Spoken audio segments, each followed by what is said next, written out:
Peachy, you're cute. All right, let's see where we're going here.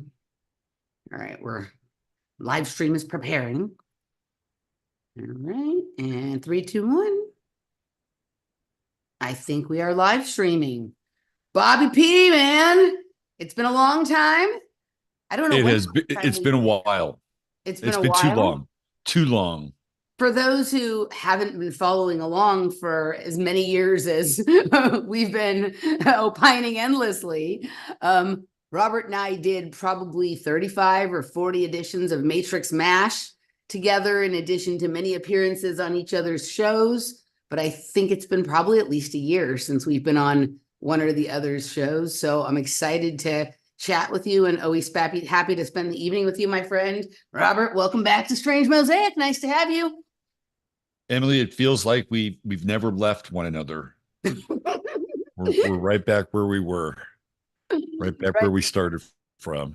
right. A lot of But we're things. not. But we're not. That's the other part too. It feels like a lot of these issues are circular. So Yeah.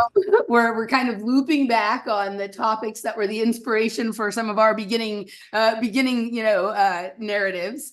But you and I have definitely each individually been through quite the arc of progress or Total something. arc. Yeah. Yeah. And so I don't know if people saw this as we were going live, but this is Peachy's first appearance on a Matrix MASH. Yeah. So I guess we're going to do a strange mosaic, because that's what I Oh, it's advertised. Strange Mosaic. That's right. My bad. No, but I was telling you on the way home, I was thinking on the way home, maybe we should just do a Matrix MASH. And then a truck comes right across the bridge where I am with a huge, like, billboard size sign that just says MASH. Right. That happens to you all the time though, right? I mean, you're the queen of the synchronicity. I guess we'll just do a strange Matrix Mosaic MASH or something here. Right. Yeah, I'm a Matrix definitely Matrix Mosaic or Mosaic MASH. I'm definitely the queen of the synchronicity. And it's interesting. I see like lots of other people like starting to report a lot of the things that I was reporting when I first either started experiencing this phenomenon or noticing. It may have been going on all along, but I just Right. hadn't yet developed the eyes to pay attention. So maybe it's like 100th monkey. And once enough people are doing it, then it's like so common that we're able to figure this out quickly. But I still don't quite understand if we create the synchronicities by generating thoughts or ideas or verbalizing an idea, and then all these things happen that sort of coalesce around it or confirm it, or if the thing is coming, like we can feel it, heading towards us, and so we're speaking about it because we sense that it's on its way in. Like I still haven't figured out exactly like what the mechanism of action. I'm not sure if it's one model. I think there are a lot Yeah. of different like triggers and accelerators. So we were having dinner on Friday night at Fogo de Chao, one of those Yep. Brazilian steakhouse things. Yep. And we were sitting at this table. It was a very odd table because it was like right at the mouth of where the bar and the restaurant kind Mm-hmm. of was, right? Yep. So we were where Jen was sitting, she could look at the bar in the big bar area, and I could look at the restaurant. And so it was part of this, like it was almost like a portal in some ways between worlds, right? Yep. And right next to us was this massive wine cellar, although they're not really wine cellars, like these kind of glass sort of atrium like things that are cooled and everything for the wines. You can go in there. So that was on this one side. So I was watching this one table sort of around the corner, and I could make out that the majority of the people at that table were Asian. And so I'm watching them, over the course of the night, and the wine just keeps, showing up at that table, like, big bottles of wine.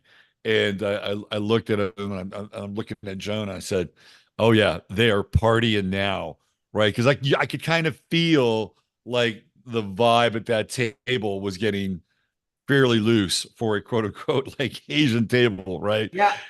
And as soon as I said, they're partying now. There was a guy at the table that said, "We're partying," right? It Right? was like happened. I said it, and then Yes. he said it, right? So it was like quantum entanglement. Yep. That's what it felt like, because we might have been at that same. I'm not sure it was at the same pitch he was, right? But we were kind of in that same pitch, and so there was some kind of quantum entanglement Yep. that was happening at that point. Now, whether or not I knew ahead of time that he was going to say that, or I could just pick up on their vibration and verbalize it, and then he Yeah. validated it. But it was just one of those. And Joan heard it. I said, "Did you hear that? Did you hear that?" So it was cool. I like shit like that. I know you like shit like that too. So, did you ever? I want to say something about the amount of alcohol Asians can consume in just a minute. But did you see the movie Tenet? Nah, so should I? Okay, well, there's lots of people who would say yes. Like for me, my problem with those Christopher Nolan movies is I can't hear what they're saying. There's so much background noise and chaos, and it's hard to understand them anyway. But then when there's also the issue that I can't hear what the lines actually are, it becomes mostly a frustrating exercise. So like I'll watch them to sort of get the idea that everybody's talking about, but I don't enjoy them the way I enjoy some other stuff, right? I guess I would say of the Nolans, I prefer Jonathan's contribution via like Westworld and Person of Interest and things like that, because those are understandable to me. But the main idea is that there's sort of two sort of realities, or there's like a time turnstile, right? So in one, the time is going in one direction, and the other time is going in the other direction. And these two like time rivers or iterations of time are sort of separated by this turnstile, right? That they're able to sort of cross over through. And one of the things what they do is they use information about what has already happened on one timeline to try to get out ahead of it happening on the other timeline, right? So they know something is coming, they try to cross over and prevent it on the other side, or whatever it is, right? They take the knowledge from what's happening on one side and use it to sort of manipulate the other side. And so when you were saying you said it and then he said it, it's almost like you were vibrating with something on the other timeline that he had already said it, and so you were responding to that, right? Like you were having kind of this quantum entanglement with not necessarily with him, but with you on the side where that had already happened, right? Yeah, I mean, it could be. I mean, even the whole position of where the table was too is just really fascinating, because we were certainly like this gateway, this portal Well, it sounds like between. that cooler was like the turnstile,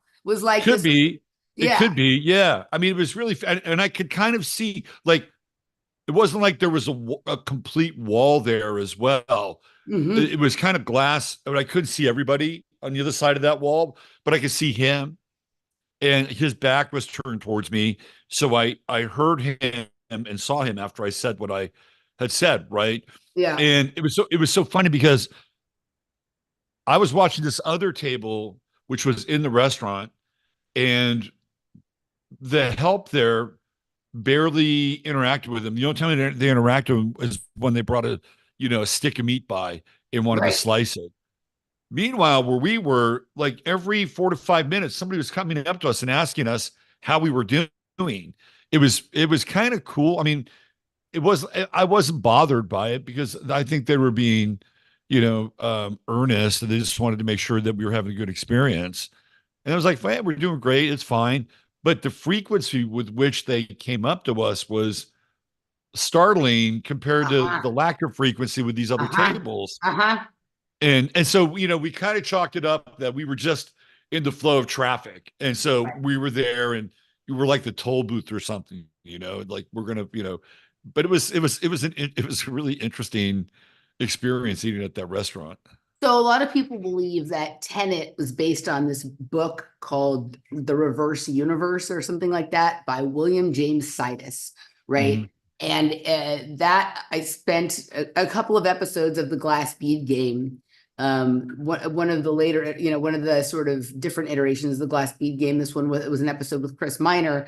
We were trying to sort of understand this book and like exactly what it was. And this guy was proposing that there existed this guy who we're not even sure is a real guy, but is like some sort of symbolism or acronym for an idea, right? But that there's a universe that exists that is exactly reverse of this one, and everything in it is sort of the same, but opposite, except for the only thing that doesn't get reversed in the reverse universe is the second law of thermodynamics or something that makes humans unique in this equation. And it was a while back, so I don't remember all of the details, but we spent a while in that rabbit hole, and then interestingly enough found out that Hunter from the Melt, who have done several shows with them and whatnot, that a good friend who was sort of part of her Carlos Castaneda reality actually wrote a biography of William James Sidus, right? And so I've been meaning for a long time to sort of look at the biography and go down that sort of avenue to see if there's a deeper understanding there. But yeah, there's this reverse universe idea. I want to say something about Brazilian meat houses and drunkies, right? We went to one of these Brazilian steakhouses in Palm Springs once. The one there, I think, is called like Picanha or something like that. Yeah. And myself, my stepbrother, and a friend went there, and they bring around this endless amount of meat, right? So we had a lot of Brazilian meat, and it's like very garlicky, right? It's very good, but it's very garlicky. And we had a bunch of caipirinhas and whatever it is. And then I think we went out somewhere else and drank some more, and we went home and we fell asleep, all of us on the couch in the living room watching TV, right? And wake up in the morning, don't even okay, everything's normal. We go out for breakfast or something, come back, and the house fucking stinks. It was garlic that had been coming out of our skin in the living room there, but we didn't even notice until we left and came back, and it smelled like someone had died, right? But it was just that exact smell of it was just I knew someone else who had a similar experience with the Brazilian steakhouse, right? But that's my memory of the Brazilian steakhouse. And then my mom's husband, he for a while was working for a company that he was working for them in Woodland Hills, but they were based out of China. It was Chinese people. And he went a couple times to China. And he said he was shocked at the level of partying with alcohol that sort of went on, because these are very sort of conservative, traditional people during the day. And then as soon as they would go to dinner, have their business dinner, and then come back to the hotel room, and all the Chinese guys would sit around in their socks and underwear drinking gin and scotch and stuff like that. And he'd go to bed, and he'd wake up at 2 or 3 in the morning and just hear them sort of finally settling down or whatnot. And they wanted him to come drink with them, but he said it was an unimaginable amount of alcohol, right? Yeah. Which was kind of surprising. Do you know Steve Guest, Yes. Claire's husband? Yes. Yeah. So Steve has some amazing stories going to China. Yeah. And just that the amount of drinking, how excessive it is. Crazy. And so he became friends with this guy who would always ask for him to work on his buildings for the firm that they would hire. And he would go there, and the first time he went there, they went out that night. And what they do is they will hire young people to go out and drink with you. So then, yes, right. It's not about sexual favors or anything like that, but they're just there to be fun and be lighthearted and hang out and party, right? And so that's what happens. So you go there and you go out with the young drinking gang, and it just keeps going and going and going and going. And then, he gets up and kind of goes through his day and tries to get work done. And the guy says, "You ready to go?" And it's the next night, and they're ready to go again. Right. That's what he said. Yeah. Yeah. Yeah. It's crazy. It's nuts. Yep. And he said by the time that I was done, I needed, I needed to go to Betty Ford, you know.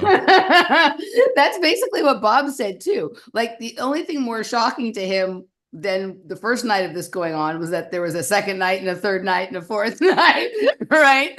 Yeah, And they're fucking serious, these people. I used to when I lived in New York, like I would go and go to clubs and stay out till 6 or 7 in the morning, and I didn't understand this quite at first, but like where the clubs were, like I particularly remember it was around the tunnel, which used to be the Limelight, right? When you leave there and you're looking for something to eat, you find the street that has all these Korean restaurants and they're open 24 hours. And so we roll in there like kind of cracked out from partying, but hungry at like 6 o'clock in the morning. And there's all these Korean businessmen in there who've been there all night drinking and, Oh God. eating kimchi and, grilling the meat on the thing and whatever. So it's quite the experience, right? At 6 o'clock, 7 o'clock Sunday morning, where all the club kids are coming in from the Limelight and then the Korean businessmen who've been there all night. Well, it's interesting, right? Like Asian cultures have Asian cultures have different relationships with alcohol. Yep. And the Koreans have a different relationship with alcohol than the Chinese do. Yeah. And the Koreans are fucking off the chain when they go out, like crazy off the chain. Uh, yeah, fascinating, interesting. Yep. Yeah. All Yeah. right. Well, now that we've hit on all the appetizers, I guess we can Now do that I've insulted all the Koreans out there, the Koreans, the Chinese. Now let's get along yeah, to the who else group can we that shall insult? not be named. Let, Let's get ready. let's Right. let's insult the Jews. Let's go there. All right. So, well, it's like this is a topic we've covered since the beginning of our time together. But this iteration is amped up to a level that it's highly intense, but it's cuckoo. Like it's gone so far that it's like clown show time. And it's one of these things that I kind of go back and forth between like kind of smacking myself because I'm paying too much attention to it. Like I'm getting too, hot and bothered by it or whatever. And haven't I learned anything about how staged our reality is? And then other moments where it's like, okay, but like I'm fairly certain there are some people on the other side of this that like whether you look at it from like there's people creating this mess or there's people suffering in this mess, like there's something there that a part of me won't let me go, and this is probably just another hoax, right? But it's become like they can't hide this issue anymore, right? For a long time this was kind of something you and I knew and a lot of people talked about, particularly on the left, but they would find a way to sort of skirt around it or push it to the side. It's front and center now with kind of nothing else impeding its display to the world. So, sort of at layers 1, 2, and 3, what do you think is going on here? And Well, then first of 4, all, 5, and 6. yeah, I mean, first of all, there was that great Cat Williams interview with Shannon Sharp. Did you see that? Did you see that Cat Williams The interview one like at 6 months all? ago. Yeah, Yeah, I yeah. saw clips. I didn't see the whole thing, but I saw So clips. I sat there and I watched the whole thing, and uh, it was beyond interesting. There was a lot of layers to it. But one of the things Cat Williams said is that 2024 is the year of the truth. It's when the truth starts to rear its head. And I think what we're seeing is another version of what Cat Williams was talking about. But in order to get to what that is, you have to really sort through it and untangle a lot of knots.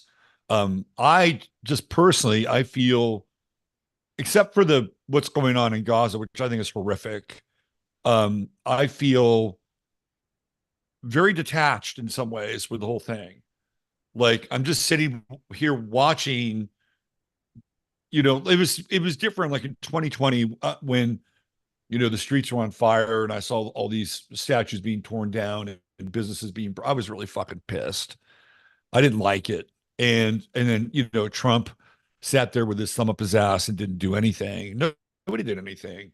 That was difficult to watch, and yet I was still trying to maintain some degree of detachment and try to understand what was going on at a deeper level. This is even more detached Mhm. than that was, because I'm watching this. I'm like, this is fucking crazy. Mhm. It's crazy on so many levels Yeah. because you have these kids who are on the campus, and it's almost like there's this archetype for kids on a campus, Mhm. right? Like this has been going on for years. And I told this story on my show last week where I briefly dated this woman back in the 80s, and she lived in Berkeley, and I was in her apartment one day, and I looked at this picture. I'm like, what's this? And it was a bunch of people either that were Muslim or in Muslim garb, and she was one of them. And she said, "Oh, well, that's me." And I was protesting on Berkeley on the campus against the occupation of Palestine, right? So this has had to be around probably that picture's probably around 82 or 83, somewhere around there, Mhm. maybe even earlier than that. So this has been going on for a long time. It's in it, and it's not just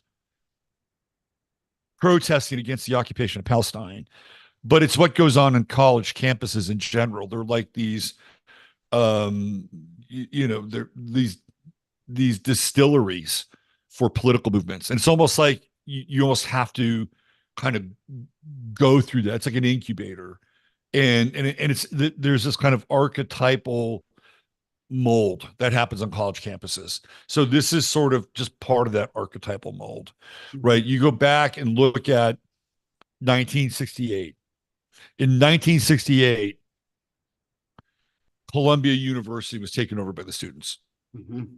right? So there we go. There's a precedent. Astrologically, there's some precedents. 1968, the Democratic National Convention was taking place in Chicago. Like shit show, total shit show. Bill Ayers, Weather Underground, they go there. They think they're going to, kick out the jams. They get their ass whooped by Mayor Daley and his cops. Well, guess where the Democratic National Convention is going to be this year? I heard you Chicago. say it. Yeah. Chicago. And guess who? I heard you live doing that, going through this, right? Discovering this live on air, right? Right. I Yep. heard that moment. Yes. Yeah. And guess who was at the University of Illinois at the protests last week? It was Bill Ayers. Of Right. course. So there's this weird like time thing going on with this. It's almost like this, I don't know, it's almost like an egregore or a zeitgeist or something that has to get worked out in some ways. But that said, right, I'm watching these kids on the campus who are these Gen Z kids, and they're different than like Gen Z is kind of split into two groups. The first one that shows up is in 96 with Pluto in Sagittarius and Uranus in Aquarius. So there's a 7-year cycle with Uranus. So by the time 2003 rolls around, it moves into Pisces. So a lot of the kids that you see on these campuses now are like this kind of Gen Z part two. And Uranus and Pisces, and I got into this a couple of weeks ago on my show. Pisces is a sign that is sacrificial. We think of like the age of Pisces and Jesus and the crucifixion and the sacrifice and all everything that kind of goes along with that, right? And so it feels like these kids in some ways are playing that out. Uranus is revolutionary, so it's this is kind of generation that's being sacrificed in some ways because the older Gen Zs aren't there. They're the oldest Gen Zs are like 28 now. They're going through their Saturn return. And the youngest sort of iteration of that would be around 24, 25. Maybe they would be graduated or going to grad school or something like that. So it's this younger generation. If you go back and look at 2020, the majority of the protesters, roughly from 2016 to 2020, those are millennials. Like that's a millennial protest. And I think the millennials are also a part of what's going on in the campuses as well, because there are a lot of people that are coming in from off campus to be. Now, some of them are young; they're not students, but they're going. But there are professional protesters. Okay, I mean the agents provocateurs, the Soros Revolutionary Army, right? They're there, right? And they were there during Occupy Wall Street. They're almost like these Hessians, like they're paid, Yeah, they're yeah, paid to hire, right? So they're there, and there's this weird mix of sort of the professional protest class, the young idealistic. Hey, this is we care about this. They're there, and then you have somewhere maybe it's part of the Soros crew, but then you have your agent provocateurs that are kind of in the mix as well, right? And then you have them on the other side. You have, I don't know if you probably saw what happened in UCLA, right? Where they went in and you had, I mean, these guys were like, they reminded me of hardcore punk rock kids, hmm from like 70, 1980, right? And they just go in and they just start whooping ass, right? Like, I think that, again, you've got agent provocateurs that are on that side as well. And they're all doing everything that they can to grab this mind share, right? And the mind share comes down to Israel is bad. They treat the Palestinians like shit. It's an apartheid state, right? And by the way, I don't really have a problem with a lot of that, because I feel like there's enough on the record, especially recently, where you can make that claim. And then on the other side, you have, Israel has a right to exist, and we're going to defend it to the teeth. And those people are tied in to Christian Zionism and the right, and parts of the conservative base. And then the other side are, you take this one issue out and they'll check the box for trans rights. They'll check the yeah, box for the environment. So it's just this weird kind of melange of these two. I wouldn't call them special interest groups, but these two groups that have epitomized what I would call neoliberalism and neoconservatism, yeah, right? Having it out on these college campuses, and a lot of it being fueled by actors, right? That we have to really just establish that. And it's just, I just sit back and watch this thing. I'm like, you know, it's not that I find it entertaining, but I find it to be something that I'm intrigued by, but I'm not drawn into, yeah. right? Yeah, I'm not drawn into this. For me, the drawing in was about the horror in what's going on in Gaza, right? Yeah. I agree with you about this. Like, it's just it is weird. It's like going to the freak sideshow at the circus with the bearded lady and the whatever, where it's like it's grotesque but interesting to look at, right? Or something like that. It's bizarre. When you were talking about Bill Ayers, right? Because you sort of brought together this idea of, that we're on sort of an anniversary of Columbia being occupied, or like we're in a cycle. And it was then the same year as the Chicago Convention, and we have that this year. And you brought up Bill Ayers, and for some reason, the first thing that popped up in my mind, and correct me if I'm wrong, if you know the actual answer to this, because sometimes I can't remember if I'm conflating two different stories, or if like my dimensional movement at this point is so frequent that I can't keep track of what is happening in which reality. But wasn't there like a story that came out at some point when Darren Beatty was doing all of his pieces on the January 6th sort of Fedsurrection kind of stuff, right? That was identifying that it was possible that one of the sort of agent provocateurs there, like maybe even the one that they called scaffold commander or something, looked like Bill Ayers. That some people were saying like they didn't have like a very good I can't remember which one it was, right? But I recall seeing like a story or an article where somebody was trying to make the case that this unidentified person was actually Bill Ayers. And the reason I'm bringing this up is because of what you were saying about you have these people like who are these like legacy protesters or legacy even agent provocateurs that have been around since the 60s. And while they don't show up to every single protest, there's like a type or a style of protest that they're always there. It's like they're drawn to it, if not because it's their, you know, their job, like fly on shit in some way. And it reminds me like of certain, like with dance music, I go to certain parties, like occasionally I'll go to a party that draws out like all of the old timers who used to be at like all of the big raves in the 90s, but they don't go out on a regular basis to the more underground things, right?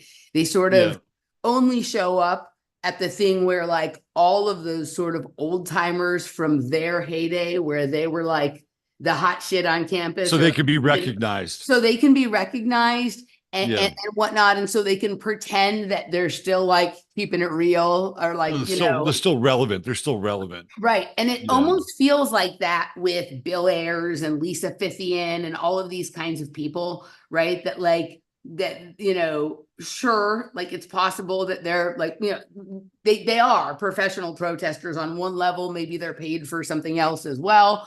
But that they're also going there for like a gigantic dopamine hit or the kind of ego sort of stroking that, you know, you know, is just it's gross. But it made me think of that. Do you know? Are you familiar with that story that I mentioned, or am I making this No, up? I've never heard it, but it doesn't surprise me. If you know if somebody like Ayers would show up at an event like that, because the whole story behind the Weather Underground is just so strange. Mm-hmm. And you know, they're all coming from middle class, upper middle class families. Mm-hmm. You know, Bill Ayers, and you know this, but the people who are watching this may not know this, but Bill Ayers' father sat on the board of, you know, all these power companies Mm-hmm. in Chicago. So that, you know, he came from a very privileged family, right? And a lot of the Weather Underground had very similar backgrounds. And there's this theory that the Weather Underground had ties to the CIA and that they were sent in essentially to disrupt Students for a Democratic Society Right. and then take over the protest movement. And they did. It happened within 72-hour period at the SDS convention in 1968. So they go in thinking that SDS is kind of running the show. And it's almost like how the Bolsheviks, you know, took over for, you know, the what do you call it, the government that was kind of in place for Right. the for right after the czar.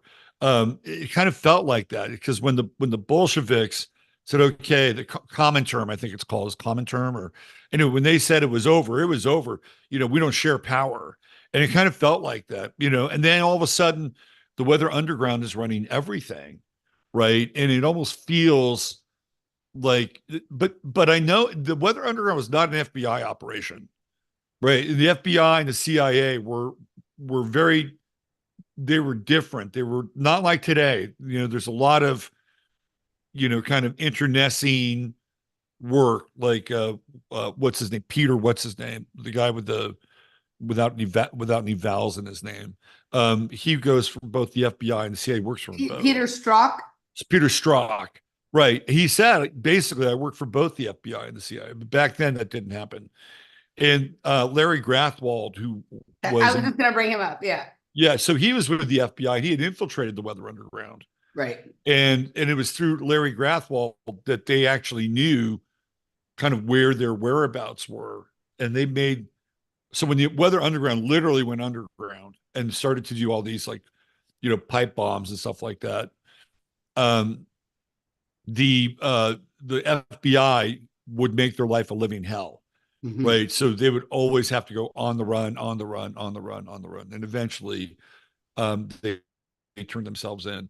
But I feel like that there was some kind of intelligence operation behind the Weather Underground that was distinctly different than what was going on with the FBI. And so it would make, just a ton of sense that these people would still have these ties. And I think that what happened in 2020 was an intel operation, right? Black Lives Matter and Antifa, they were all connected to comms through either current CIA or past CIA, right? So you had what's his name, John Brennan, who had been in the CIA, right? And what is he doing? What is he doing during this time? Well, he's probably engaged in some form of intelligence operation with BLM and with Antifa. And then you had, James Clapper from the NSA. So all these things are always going on, right? And it would not be out of the question to look at what's happening on these campuses and see some of that involvement as well, right? Because what they really like is they like destabilization. That's really what they like. They like destabilization. They like chaos. But this is a time where I don't think it's going to work for them. I actually think Israel's in real trouble. I think they're in trouble.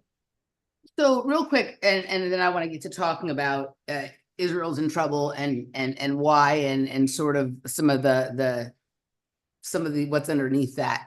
But the most interesting thing you just said to me, and maybe I didn't know this, I knew that Ayers came from a privileged background, but I didn't understand Yep. that his father was on the board of power company. I was going to ask you when you said, what his father did, I was going to say, let me guess, he's like a nuclear physicist or something, because for me, the path that I've been going down the last couple of years, I find that a lot of these lifetime actors or assets or whatever, like their parents are working for like Sandia Laboratory or Lawrence Livermore Laboratory, Department of Energy, or are somehow involved with nuclear physics or, that type of industry. So I was going to ask you that. And then Yeah. you said he's on the board of all these power companies, right? Which is not really very far off No, it's not. Not at from all. that. Yep. And I'm just curious, have you seen this television show that I talk about all the time called Dark? No. All right, you would love this. This is a great show. Like it's on Netflix. It is a German TV show, but it has been dubbed in English at this point, so you don't have to read the subtitles, right? And it's basically the story of what happens in a small town where a nuclear power plant gets built, right? There's a nuclear reactor there. And the characters that sort of get involved in it, and you have all like everything is touched on, right? Time travel, dimensional travel, child abuse, cancer, Freemasonry, like White Lodge, Black Lodge, and how all Wow. these things come together. But the core, the thing that ties all of the threads together is the nuclear power plant, right? And the way I'm starting, well, not starting, I've been doing this, but now, like, there used to be certain things I looked for when I was doing a lot of studying about like MK Ultra and mind control, like a few ideas to sort of tick the box and I pay attention. But everything now comes down to power and genetics for me, Yeah. right? And so when I say power, I don't necessarily mean like imperial power, though imperial power is not separate from the power I'm talking about. I'm talking about nuclear power. Like, and whether you think of nuclear power as being like, fission or fusion to power, electricity in homes or whatever, or whether you think of it as like nuclear warfare, or whether you think of it as like the sort of ancient fission reactor in Oklo, Gabon that was,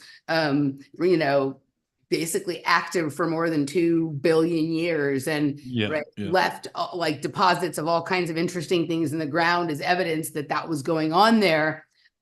This is an energy that causes things to evolve and develop in a specific way, and it affects the people who are in its environment and changes the way they evolve and develop and the ideas that they give birth to.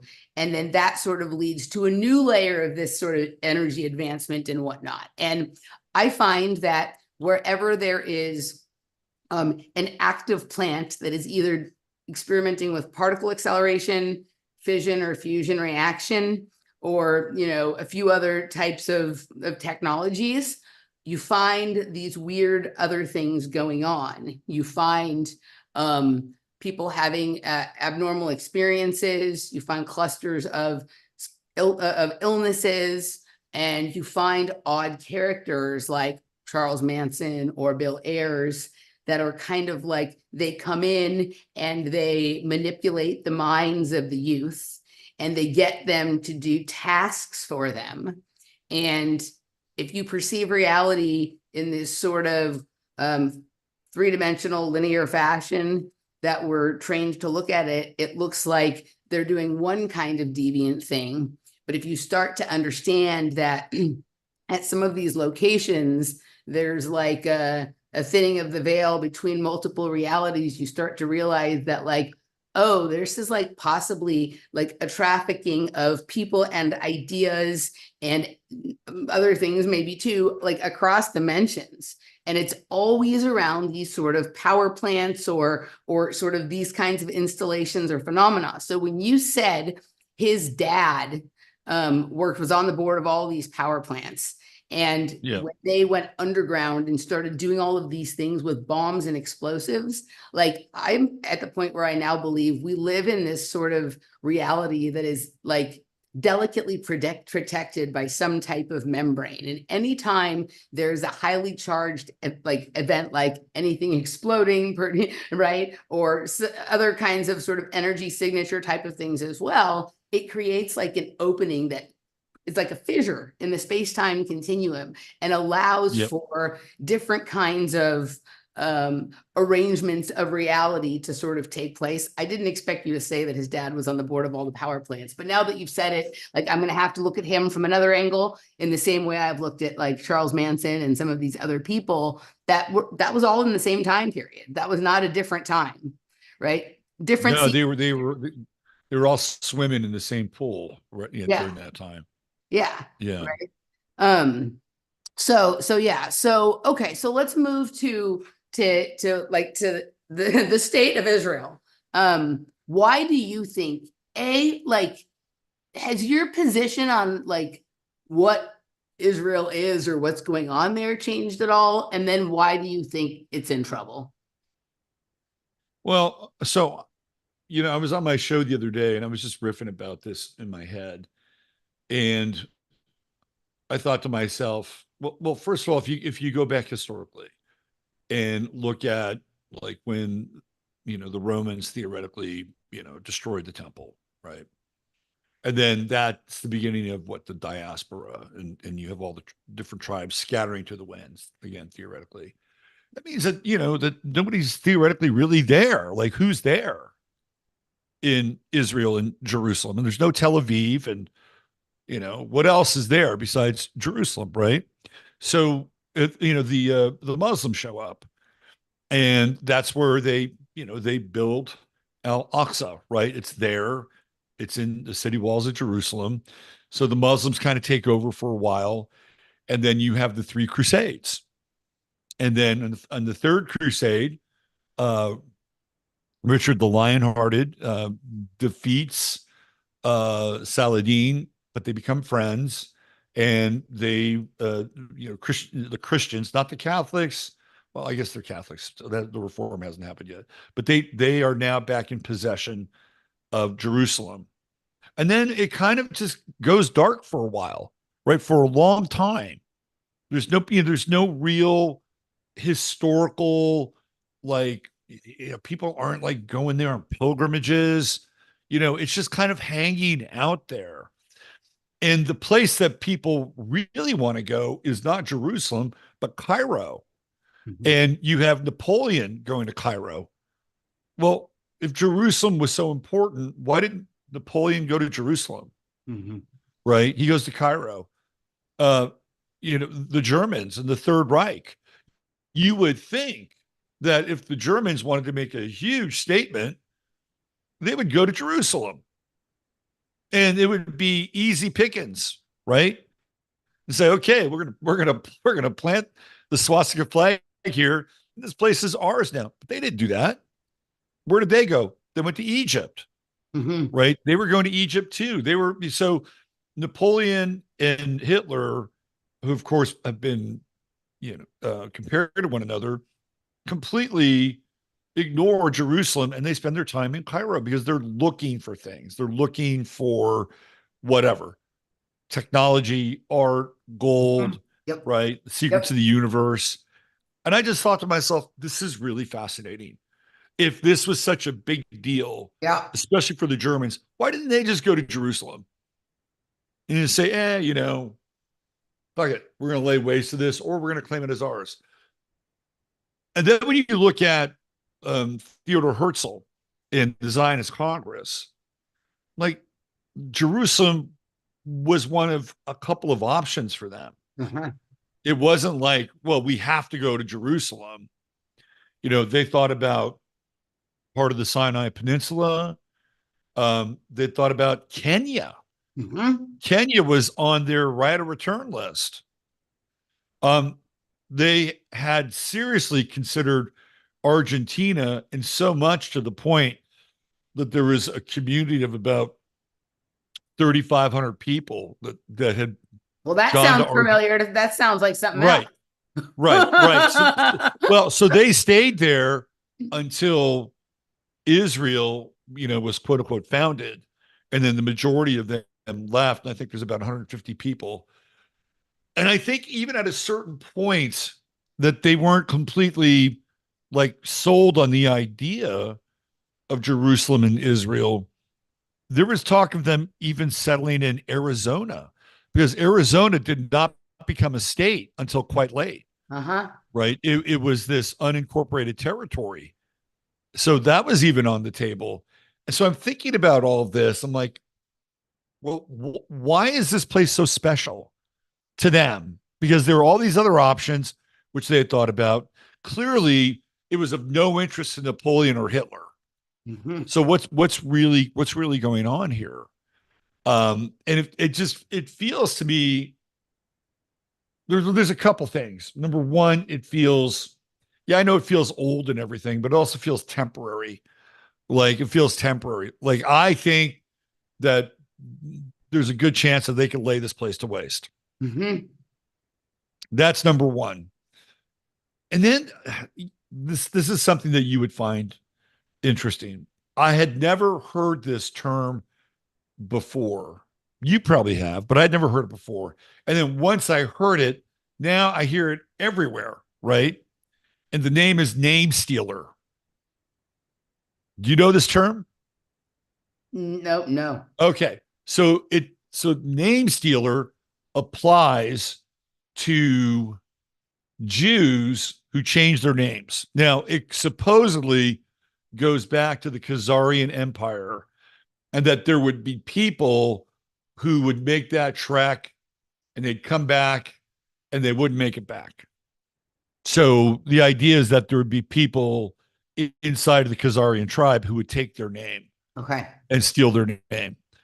And Netanyahu, that's not even his name. His real name is like Mile Kowski or something like that. And so he even kind of stole a different name. And by Mhm. the way, Malay from Argentina, his name is supposedly Mile Kowski as well. And they just shortened it to Malay. So this whole idea of the name stealer, I thought, well, this is fascinating. And then I thought, well, what about Israel? Because it used to be Palestine, and that's got a new name. And it's like, okay, well, can we apply this whole kind of name stealer thing to that entire area? And it just all feels very temporary to me. And And the comedy of something fake calling itself is real. right, exactly. Exactly. Right. Yeah. Exactly. Yeah. If it feels I don't know. I don't want to say it feels like a movie set, but it has a Yeah, very temporary vibe to it, right? right. And if you look at the legacy of Israel, so in 1948, um, this guy Balfour, who's not even he's not even the king, he's not even the queen. I think the queen was in charge at that time. He's not the queen. He's not Neville Chamberlain. He's nobody. He's a lord, and he writes this little piece of paper and basically says, "Okay, well, here you go, the Jewish people. Now you have, mandate Palestine, which belonged prior to the Turks and the Ottoman Empire, and they lost World War I, and it's like, okay, well, this is ours now. This is this little tiny piece of paper, and said, here you go. And the day that Israel declared its independence, on the very same day, Harry Truman recognizes Israel. Like the very same day. It wasn't like, hey, let's talk about it. Let's have a little meeting about it. Let's bring it to Congress. Well, it's because Truman was a Freemason, right? He was a 33rd degree Freemason. And the people who helped get him into office were part of the haberdashery community in Omaha, which is where he was from. So he had a lot of ties to that part of the world. Is it Harry Truman the name of a guy from Twin Peaks too? Yeah, Sheriff Truman. Yeah, for sure. Right. And Sheriff Truman is part of like the Bookhouse Boys, who sort of like are this monitoring group that, sort of communicates, maybe with the White Lodge a little bit, but is monitoring the Black Lodge, right? Like, so but then we have this scenario where you've got a president whose name is Truman, who declares Israel to be real, right? Like, Right, exactly. And who belongs to a lodge. He belongs to a lodge. right. Yeah. Yeah. Okay, so you've said a lot of interesting things there, but the couple things pop up, and I also wanted to just ask real quickly because I meant to say this before. Did you know that Columbia is opening a sister campus in Tel Aviv next year, and also NYPD apparently has a station in around that in that same area. That I've That done. does that does that so the Columbia piece, okay, so I think the tie to the Columbia piece is Robert Kraft. And Probably, yeah, yeah, yeah, Robert Kraft, who is the owner of the New England Patriots yep. and has made a shit ton of donations to Columbia and has made a shit ton of donations to Israel. So There I was think Kraft is the connecting link. there was some weird thing about the person who's going to be like the station chief at the NYPD uh station in Tel Aviv or on the Columbia campus there had some role in what's going on in the nonsense here and whatever. I haven't had a chance to go deep on it, but I did do a little research to see if that was true about the Columbia piece there. And Columbia will be opening a sister university, and a lot of the people who've been like appearing on like your Dave Rubin and Jordan Peterson and right wing sort of Dennis pro-Israel Prager and all those blah people. blah blah, they are associated with that program or something over there, right? So okay. It's weird. So There's like all these weird double binds and all this stuff, oh right? my God. Well, the one thing that this has really, even if it's all fake, right? The thing this has been really good for is like assessing people's like ethical, like who has their like Oh, ethical people are framework getting smoked on, out. They're getting smoked right? out. Yeah. Who is consistent and who like who holds to the thing that they say they are. Forget what Yeah. anybody else thinks someone is. Yeah. You said you were one thing. How are you showing up with that? And it's been interesting because people who maybe I have written off in the past because just their worldview is too far from mine, like I have a newfound respect for because I have watched them stay true to who and what they say they are during this, right? And then other people who you always kind of had some suspicions about, but they might say some things you like. I've just watched some of them like become like such douchebags and so Like it's cringy to watch. It's Dave embarrassing. Rubin, Dave Rubin has Dave just been Rubin is flat the out fucking embarrassing. worst. He's He's like been right flat out embarrassing. the worst. And like, I mean, all of these people, you sort of had an inkling there was like something wrong with them, but you'd like for a while least they were like tending to the idea that they needed to mask it a little bit. And now it's just like masks off. Like, Masks off. like it's like, do you get a quarter for every time you do it? Like, why are you doing it so many times? Right? It's embarrassing. It's really weird. Yeah, and then politically, like I don't know how Mike Johnson can live inside of his own Oh my skin. God. Yeah, like it's well, the only thing I can think of with Mike Johnson is like I read this really interesting article about him before any of this started happening. It was Yeah. like in between when he made some good points on the Congress floor when they were trying to do some censorship things or whatever. Like when he looked like, oh, this guy's, making some good points. In between that, sometime in the months between like when I first heard of him and then when he became speaker, I read this article about how weird it is. Like someone had tried to do background research on him and could find nothing. He doesn't even own a bank account. He hasn't filed taxes in a long time. Like there's like no information. It's like he was a created entity or character. And then there's this like whole weird thing where he's like in this covenant marriage and whatever it is. I'm just wondering if this was a long play plant, right? Like if this is a person He's who, got to be. He's if this got to is a be. long play plant. Yeah. Yeah, he's I got to don't be. I don't think he's sold out. Like I don't think I think they want us to think, oh, that he's been blackmailed. What do they have on him? Is he Oh, diddling I don't think that boys at or all. no, I don't think that. I think this was a long play. And I think that like it wouldn't surprise me at all if this was like 10, 20 or more years in the making.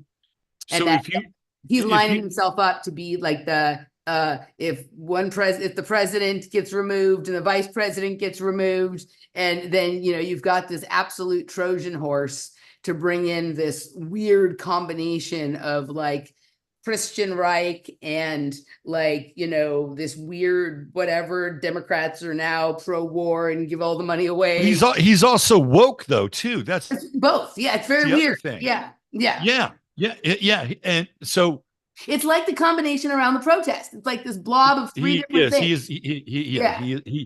he is like a symbol of the protest. So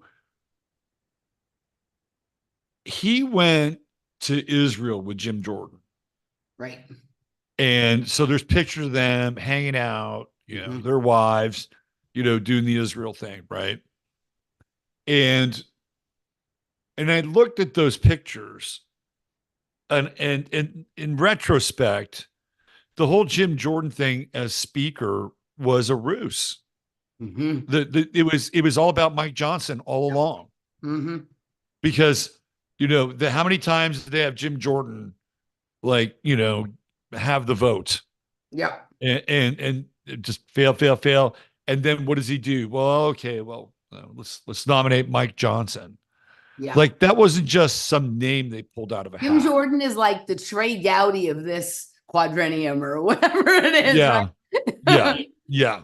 And um, and so it was. I think Mike Johnson was the plan all along, all along. I think this all was a along. long play too. Like I think this has been not like anything recent that has been hatched. I think this is a long plan, Yeah, right? Because he's been able to create this very opaque history, right? Where like nobody really knows a lot about him. It's not like someone's popping out saying like, oh yeah, I knew him 4 years ago. He was a lot different. Like it's like quiet. Like the only person who points out anything weird about him is Margaret Taylor Greene, right? Who like, even though she is cuckoo on some things, like sometimes she gets to the point better than anyone else, right?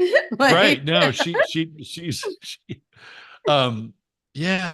So Johnson is he's just what he reminds me of a little bit. He reminds me of Phil Hartman. Remember Uh, Phil Hartman? I think Laura said that the other day too. Someone else said that to me. Maybe she heard it from you because I right. He does a little bit, and then the other thing is like sometimes if I look at him, if I like give him the side eye, he looks like he's wearing makeup, like he's in drag or something like that. I'm just like, He does what? have a little bit of that feel. I think a lot of those guys wear pancake and stuff, and Yeah. when they get up there. But yeah, he's just such. Yeah, I think you nailed it. I think this is the long play, Yeah. And I would not be surprised. I would not be surprised if Mike Johnson winds up president. That's what I'm just saying. Like, if there's one of these weird arcane procedures where, like, the president is not the president, Here's the what's vice president, he's here's the what I third in okay. line. Yeah. Let's get on the record here. All right, Okay. let's do it. Here's what I think is going to happen. We are going to have an election. It'll happen, Yep. but it is not going to go down well, Correct. right? Because again, astrologically, I looked at this. So we have Jupiter in Gemini, and which should be good for you, Oh, right? yay. With your Mercury, man, you should be big time for you. Anyway, so the last time we had Jupiter in Gemini was 2012. But the time we had Jupiter in Gemini before that was 2000. And Okay. that was the election Uh-huh. with Bush Bush and and Gore Gore. and the hanging chads and the Supreme Court, Mm-hmm. right? And I feel like what's going to happen is that there's going to be so much turmoil Yep. with this election that I think the military is going to get involved. Well, And do you think it's going to be like and a contested election where neither candidate has really enough? it'll be that, but I also feel like you have you have two factions. And you know, it's sort of like these protests are like, you know, the fluffer moment for, Right. you know, the election, Mm-hmm. getting everybody hot and lathered, hot and lathered, hot and lathered. And then the election happens and Biden claims he wins and Trump claims he wins. Right. And we're in this, and it won't be even remotely civil like it was in 2000, which was a complete head scratcher, which I didn't give a shit about politics back then. And I still don't really give a shit that much. But now they can't get out of this hardcore, you know, drama, this theater that they've set up. Correct. And I think that the military could get involved, Paul martial law, suspend the Constitution, and then guess who comes out of the fire? It's Mike Johnson. So the way, like, have you listened to, like, when RFK tries to explain what his path to the presidency is? No, lay it on me.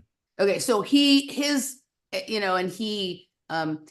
genius daughter-in-law, CIA agent, campaign manager, Amaryllis Fox, who created supposedly, like, the lore, right? The created background is that how she became a CIA agent was that when she was in grad school, she, like, wrote an algorithm that helped to predict terrorist events, right? And then you start to wonder, like, how it is that, like, Bobby became this, like, rabid Israel person just a few months before October 7th, and you're really things that go, right? Okay. But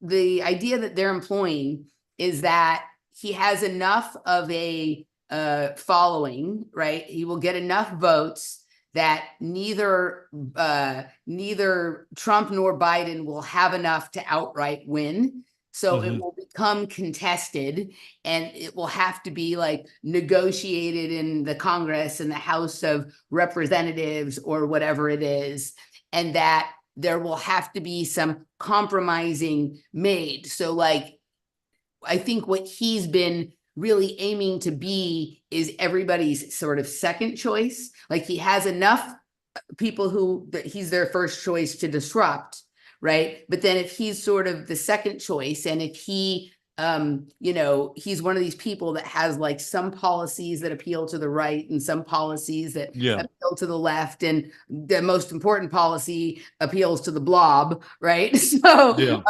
that he would become that he could become selected in the contest to the compromise president, right?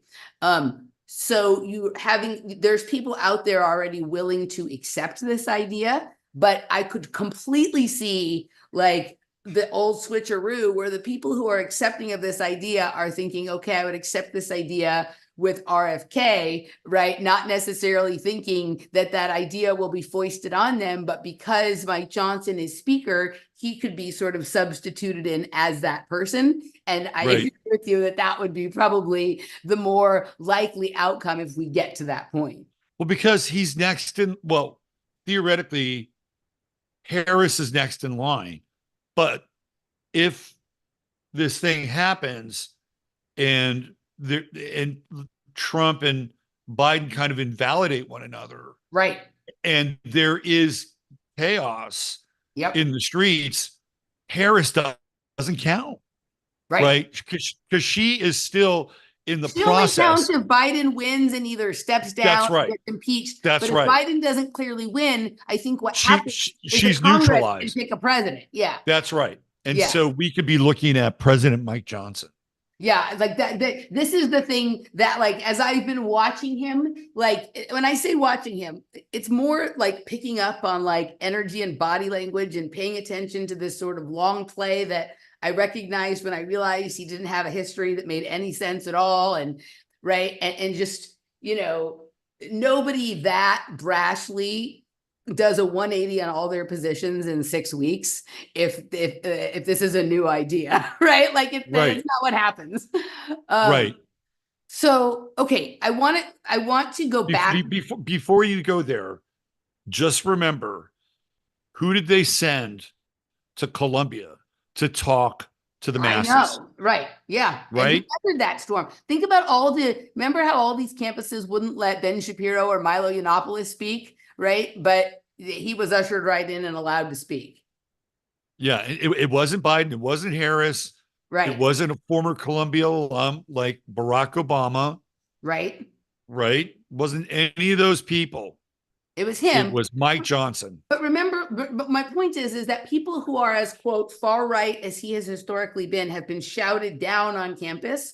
And while there was protesters at his thing, like his speech was allowed to go on. They didn't deem it too unsafe for him to be there or any of that kind of stuff that they did with, you know, those protests that were happening back in like 2017. Remember all that stuff where like people were, when the cancellations first started?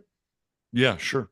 Right. Yeah. Okay. I want to go back to that sort of historical narrative that you laid out, because you said some things that were in there that were really interesting.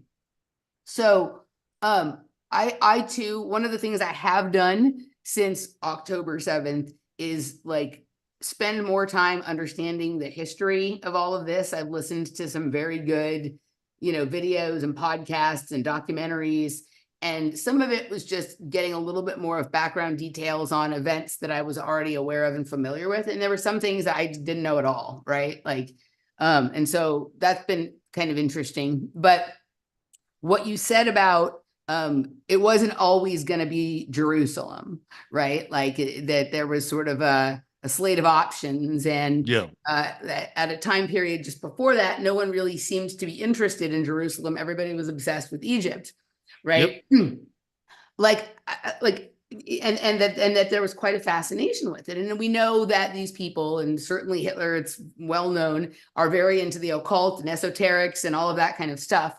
And what I'm understanding from a lot of my research is a lot of these spots are the PowerPoint at a certain time.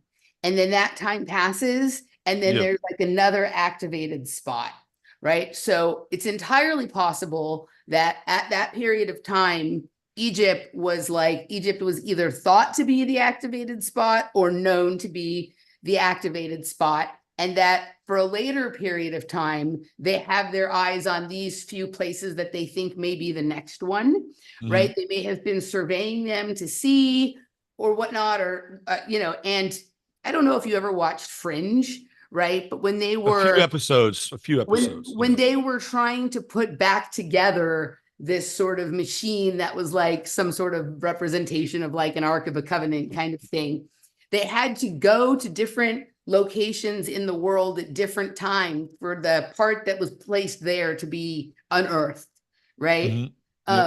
So there's that idea that certain things become available at certain times, but also there's a gentleman named that Elisa told me about named Bruce Cathy, right? who, I've heard of Bruce Cathy. Yeah, he right, does a lot of who, like grid stuff. He does a lot of correct. grid stuff. Yeah. His idea was that, and I think he spoke about it more in terms of the idea of weaponry, like nuclear bombs, right? But I think this could be, I don't think it has to be bombs. I think it could be reactors, natural or created. That certain kinds of nuclear explosion or nuclear power only work at specific times in specific Yeah, locations. you've brought this up before in relation to like CERN and things like that. Right? You can't, Yeah. right? Like that idea that the particle accelerators, like no one's turning them on, they're activated on their own cycle. This is a Right. little different. This is more like at a certain points in this on like the space-time coordinate, right? This spot is an ideal location for a nuclear something to go off, whether you think of that as a bombing activity or whether you think of that as an activation of a fission or a fusion reactor or some sort of like God particle kind of thing or whatever it is, that you can't just do it anywhere at any time. I mean, you can try, but it's not going to have the desired effect. And that if you can figure out just the right location, and this has to do, it may even correlate in some way through like the progression of the luminaries and astrology or whatever it is. He had sort of figured out how it worked to know where and when nuclear activity will be like maximized. And, for whatever reason, someone would want it to be maximized. If it's about opening up portals or opening up dimensions or allowing specific kinds of energy in or out, like whatever the reason you might want to do it, that certain locations are ideal at certain times. And then for a period of time, that spot is like open and active, and then Yeah. it's not. So it's entirely possible that in that period of time that either Egypt was that or that they thought it was that, right? Right. Right. And now, and they had these other places that they had their eyes on, right? And notice that a lot of the places that they chose not to go are still places where there's been significant amount of like conflict or, weird things with mining or corporate takeover, that kind of stuff.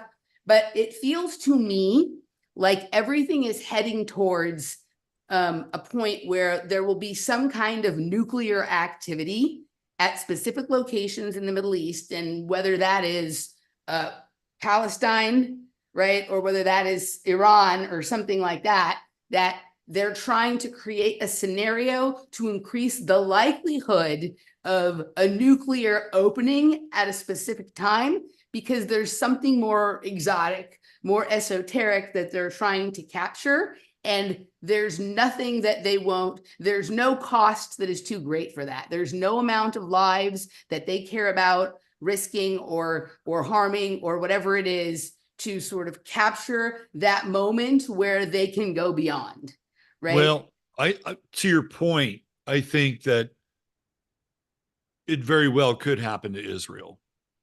It could very well happen. Do you know about the 80-year curse?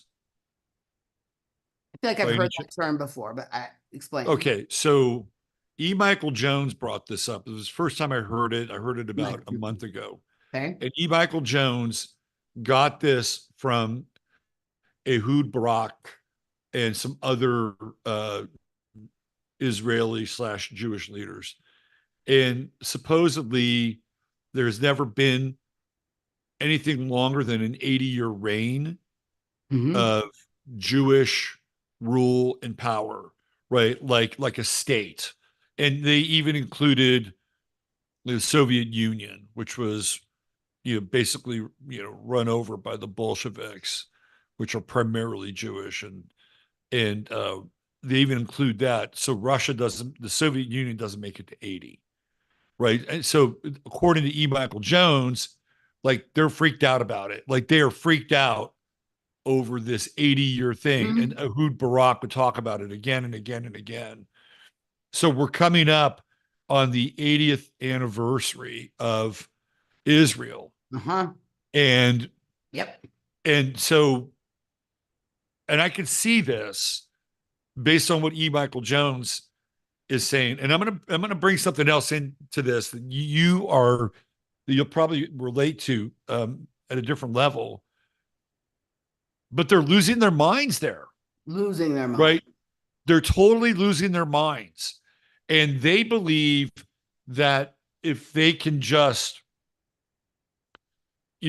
talk a good game of shit and press all of the levers of power that they have primed for a long time, that they can essentially just run the table and do what they need to do and bury Gaza, and whether they want to open up the Ben Gurion Canal or whatever, right?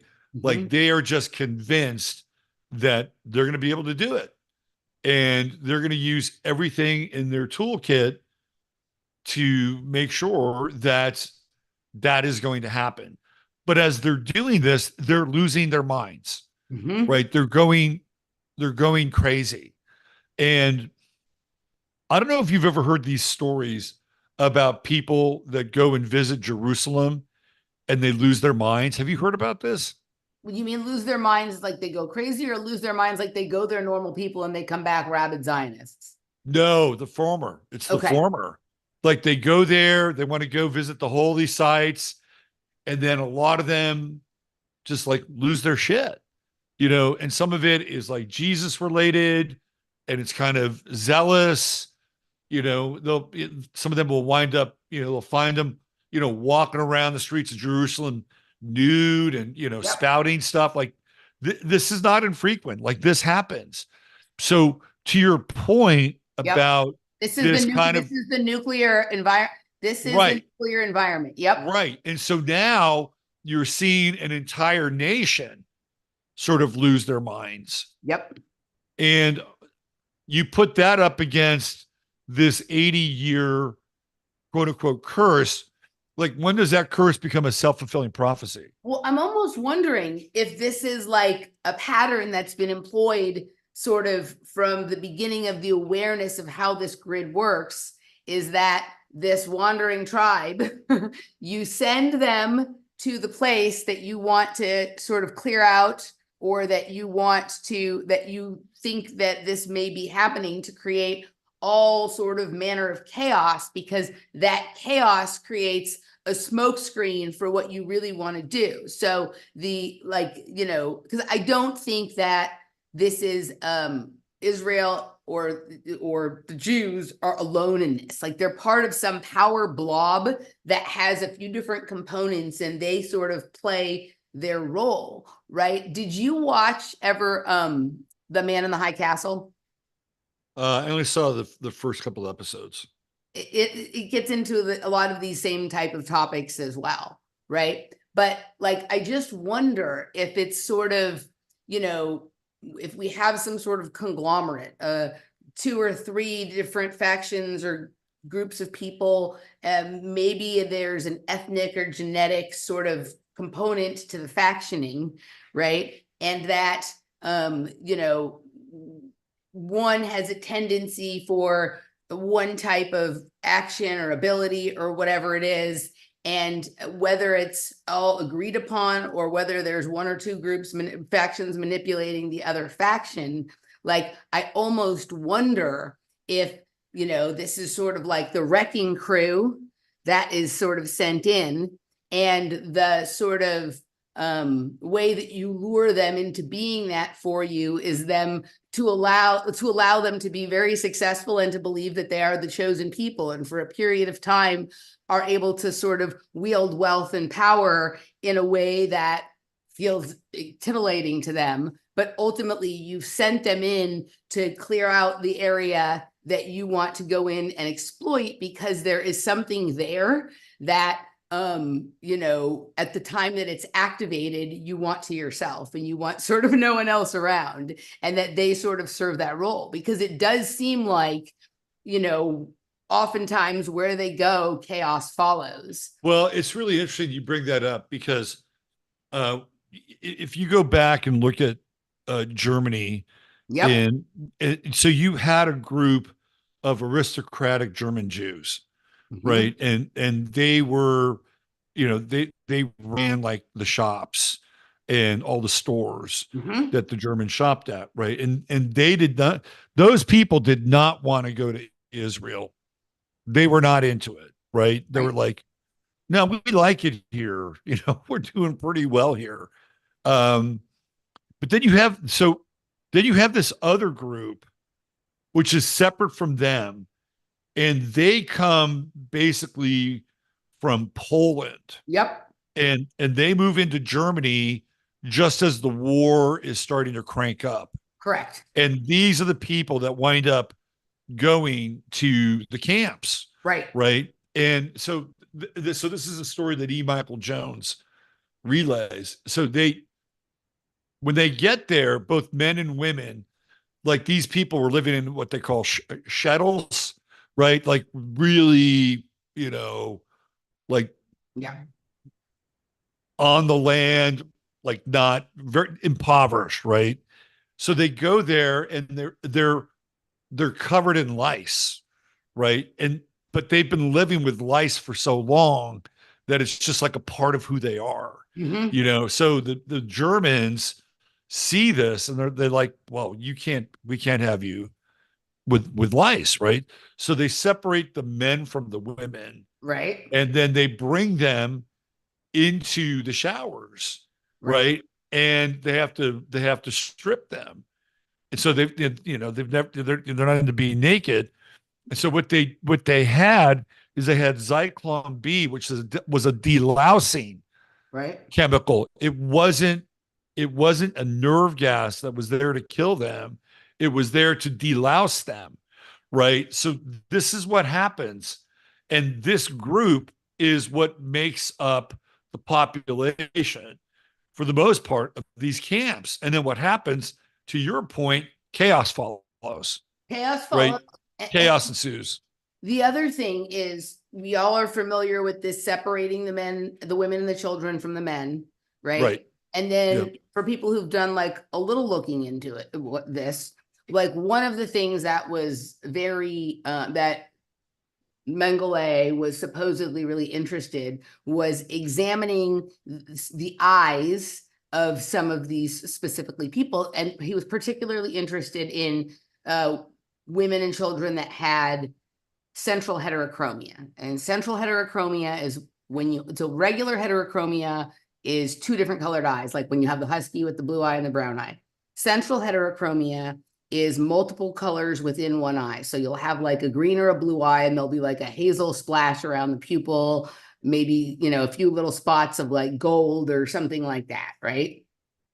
And this is not exclusively a trait of Jewish people, but it's most common amongst Jews, right? And Right. it's a fairly rare condition. What's weird about it is almost everyone I know has it, right? But there's a lot of ideas around what these eyes mean.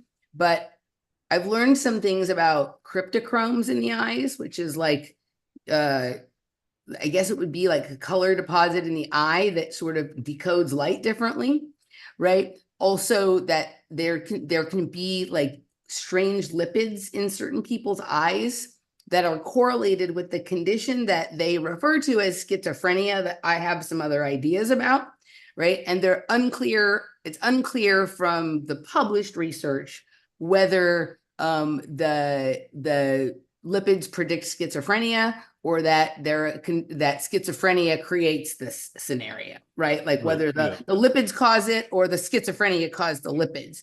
But what this does is cause people to decode light differently. So to process information differently, right?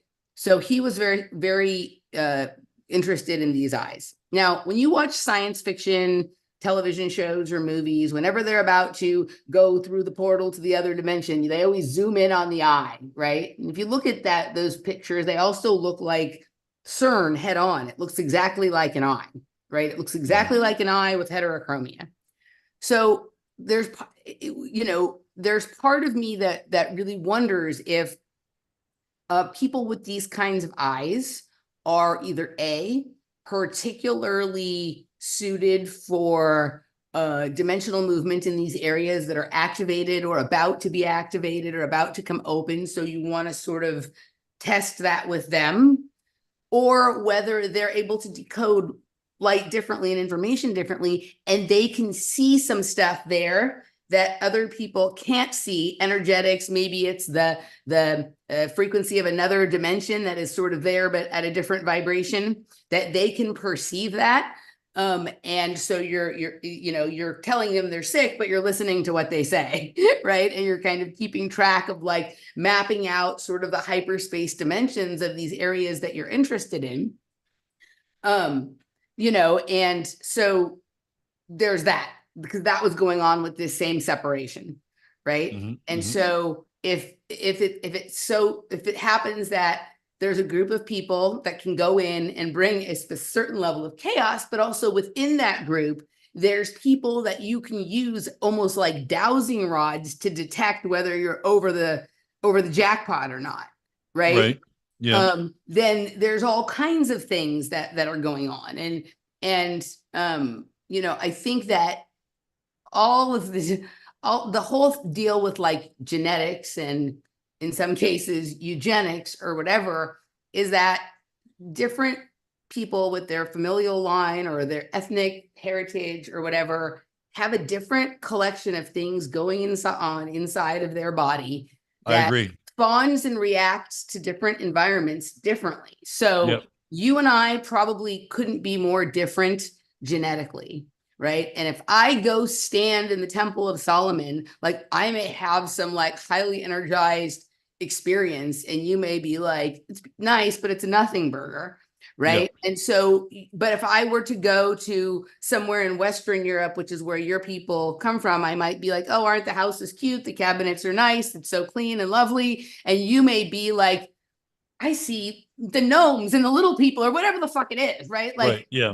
there's things like there's reasons why indigenous cultures stay on their land forever, because the information that is built up in the density of the frequencies there is for them. It is not Right. for people not from there, right? And so if there's something somewhere that you want, but your genetics aren't the key to access that, then your only choice is to manipulate the genetics of the people whose it is, or to build technology that replicates what their genetics do. And I think that's the scientific elite that we're looking at. And, there's all kinds of conditions in the world that have been created as the sort of buffer zone to hide that interest. Yeah, that's a really interesting theory, and it makes a lot of sense. I think what I think what bears discussion, and I'll probably catch some hell for this, but the people that were introduced to that area weren't from that area. Right, correct. Like they weren't, right? So you're dealing with strangers in a strange land. And then, look what's ensued. I mean, the people that were there, what we would call the ethnic Jews were, very Semitic. They were the Semitic people, and some of them were living there. And they look more like the Palestinians than they look a lot like the Palestinians. Yes. Right. Yeah. Or like what we call Sephardic Jews now. Right. Yeah. My theory on sort of like why the Israel-Palestine thing has progressed the way it has is because there's an awareness that there's either one or a collection of spots in that general area that are interesting.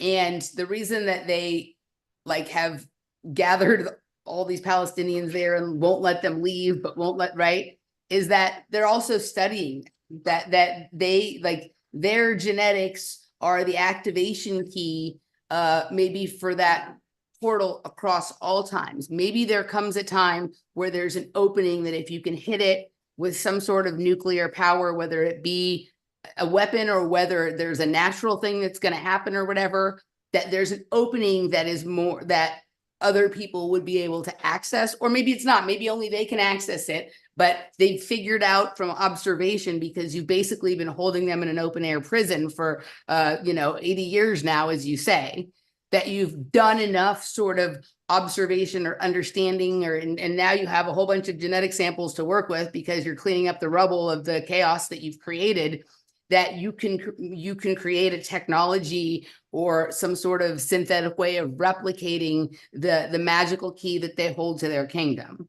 right? Yeah, that's an interesting thought. Um, I think there's a really good chance that there will be a massive explosion, perhaps nuclear, in that area. I don't think it's out of the question.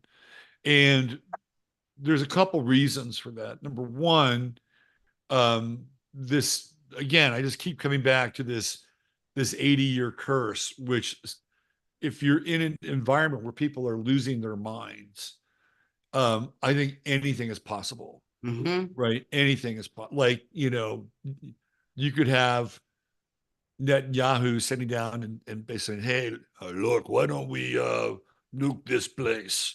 And we'll get all of this, major, compassion, and people will, will care about us, and we'll do it. They'll do anything for us, right? I could see them going down that path, and it's not out of the question for any government to sacrifice their own people. You know, like look what happened with Pearl Harbor. They knew that Pearl Harbor was going to happen. Well, It's like, especially if they don't even understand this, but if they have been lured there, right? Because think about what you were saying before. Like you had these like German Jewish shop owners, and then you had other Jewish people throughout the diaspora who were like the Zionist movement happened before the Holocaust. Like they started oh before yeah, the yeah. Holocaust. And then the Holocaust created the impetus for them having their own place, and people who prior to the Holocaust would not have been interested Well, in. it was World War One. They were supposed to leave after World War One, and they Right, wouldn't. right, They were like, "No, sorry, we're good. We're good." So right. they needed something else, They needed right? something Something even else. bigger. And then people from all over the world, including like people born here in the United States, like leaving and going there to be part of this project or whatever. So in a Gold way, to my ear, right? I mean, yeah, she was it's born a in the United lure. States. It's like it's well, I mean, and a lot of like I was looking at watching this documentary on the creation of Benjamin Netanyahu today. Right. I saw it too. Grew up, Yeah, went to high school in Philadelphia. I saw it too. that, but just all of these like connections, and how basically he really was like running like a neocon Republican, which hadn't existed before in Israel, and it was literally like the same campaign managers that were working on We campaigns, saw the same 24-minute video, which was pretty right? good. Yeah. Yeah. And he was always showing up on Nightline with Ted Koppel. Yeah. He was testing it out. Like he was Yeah. trying, right? He was testing it out to see how far he could go, what he could get away with, what like, and because of the kinds of shows he was on, that nonsense, that propaganda was sandwiched between stories people really cared about. So it became just like, I don't really like mayonnaise, but it's already on the sandwich, so I'll eat it. And before you know it, you're like putting mayonnaise on everything, and you're down with mayonnaise, and you know what I mean? Like Yeah. that's kind of how he was introduced in this like very strange way.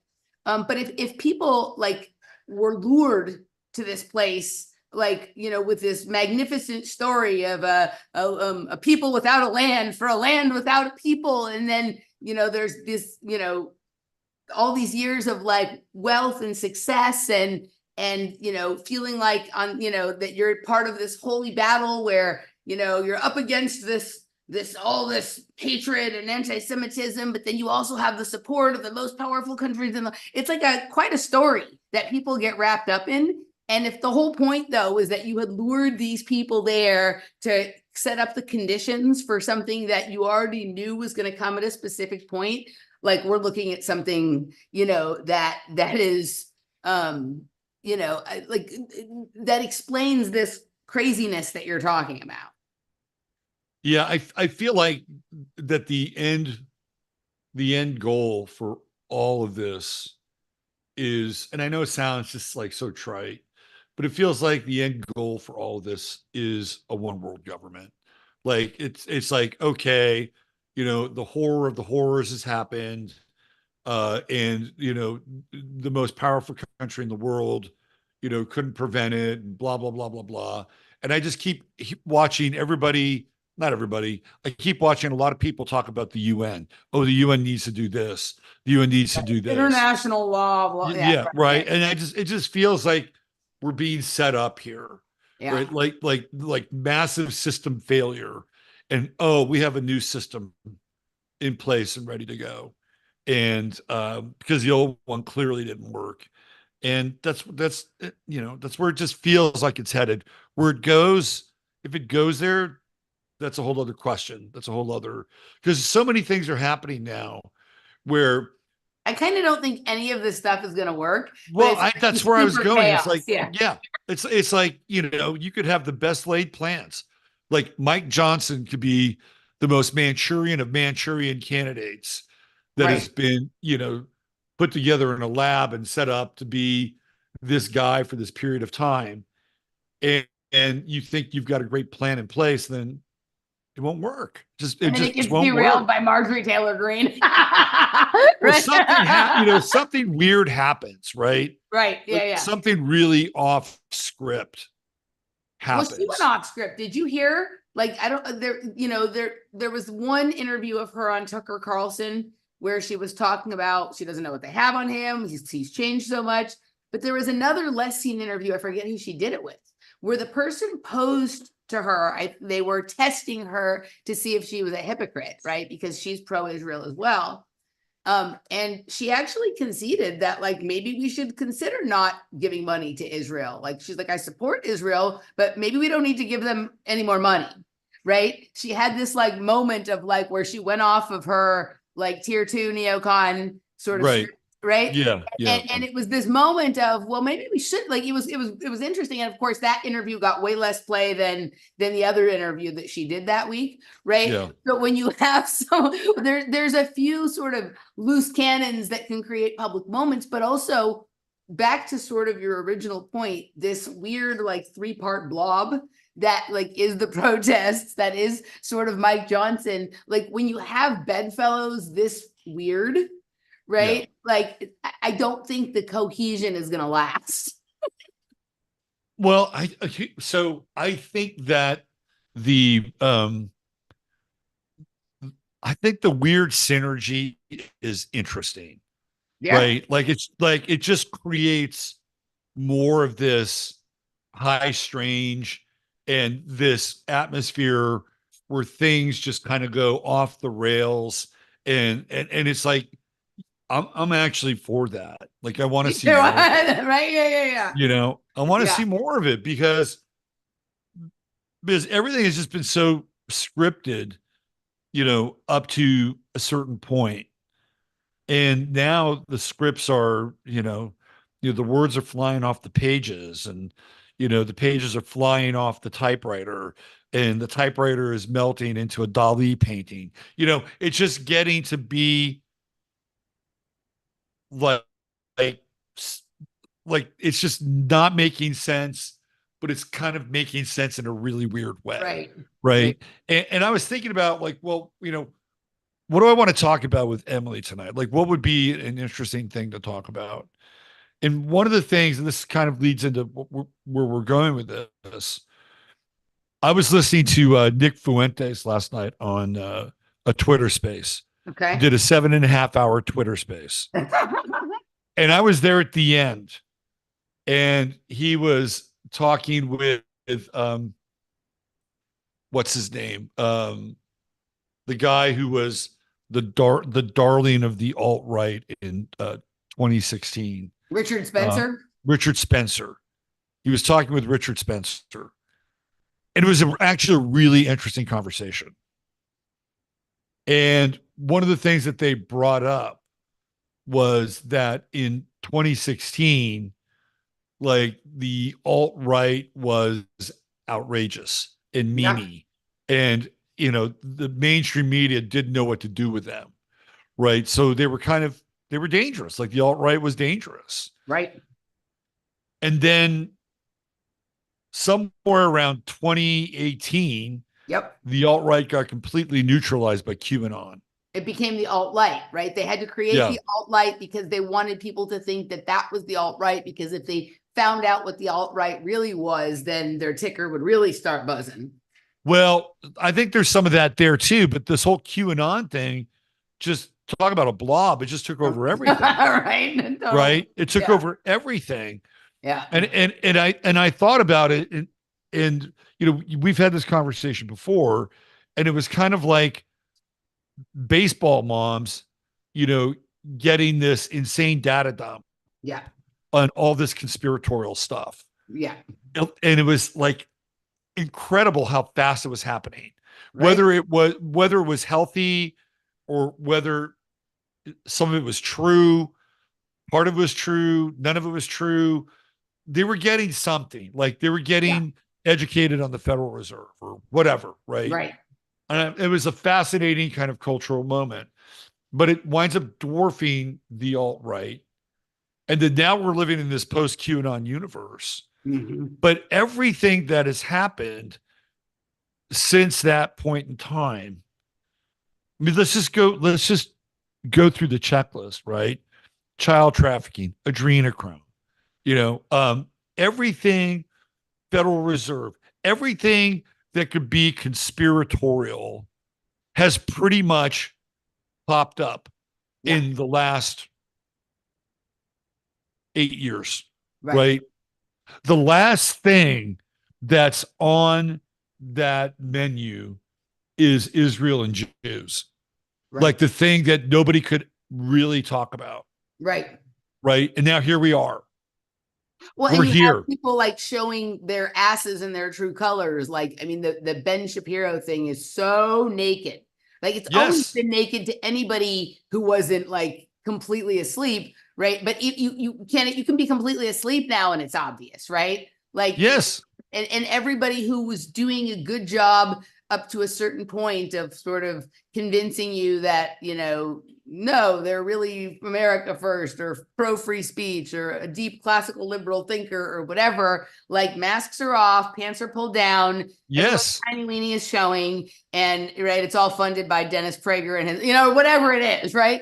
Right. Right. But this, like, the Candace Owens, Ben Shapiro thing, I think is like quite a moment. Like, talk about like getting them by the balls. It's huge. Yeah. I actually think that it's much bigger than people understand. Yeah. Way much bigger. But here we are, right? We have now approached the third rail, Yeah. right? The one thing that has been verboten in terms of talking about conspiracies or dark matter. Yeah. Here we are. We've reached the end of the line. This is it. And Yeah. so what happens after this? Because now all of a sudden we're having to deal with, you know, First Amendment and it's just bullshit, right? But let him do it because it's going to Yeah. essentially blow their cover Yeah. and blow their game. Just Yeah. try harder. That's all you got to do is keep trying harder because you will out yourself even more. But my point is that we've gone down this very kind of dark path initiated in 2016, this metastasizing moment with QAnon, the post QAnon world, where everything is on the table. Some of it is fucking utter ridiculous, and Right. other parts of it are, well, that's kind of interesting. And we've reached the one thing that none of us theoretically could talk about, and we're talking about it now. So then what's And next? everyone's talking about it, right? Everybody's talking about it. Everybody's, I mean, this is like Danny and I talk about this quite a bit. So, on our show, there's this really interesting moment where like people, from elements of the right and people from the far left and, are in agreement, right, about some things here that they never have had common ground on before, and that there's this like easy way to, like, it doesn't really matter anymore if you agree with someone. What matters is if like you can sort of respect their position because they're consistent and they hold themselves to their own set of ethics and Right. morals that they have Right. laid out to. Yes. And we're I in this agree. great identifying moment where you can go, like, I'm not down with like 8 other things that this person believes, right? But we're in agreement about this, and this seems to be the issue of the moment.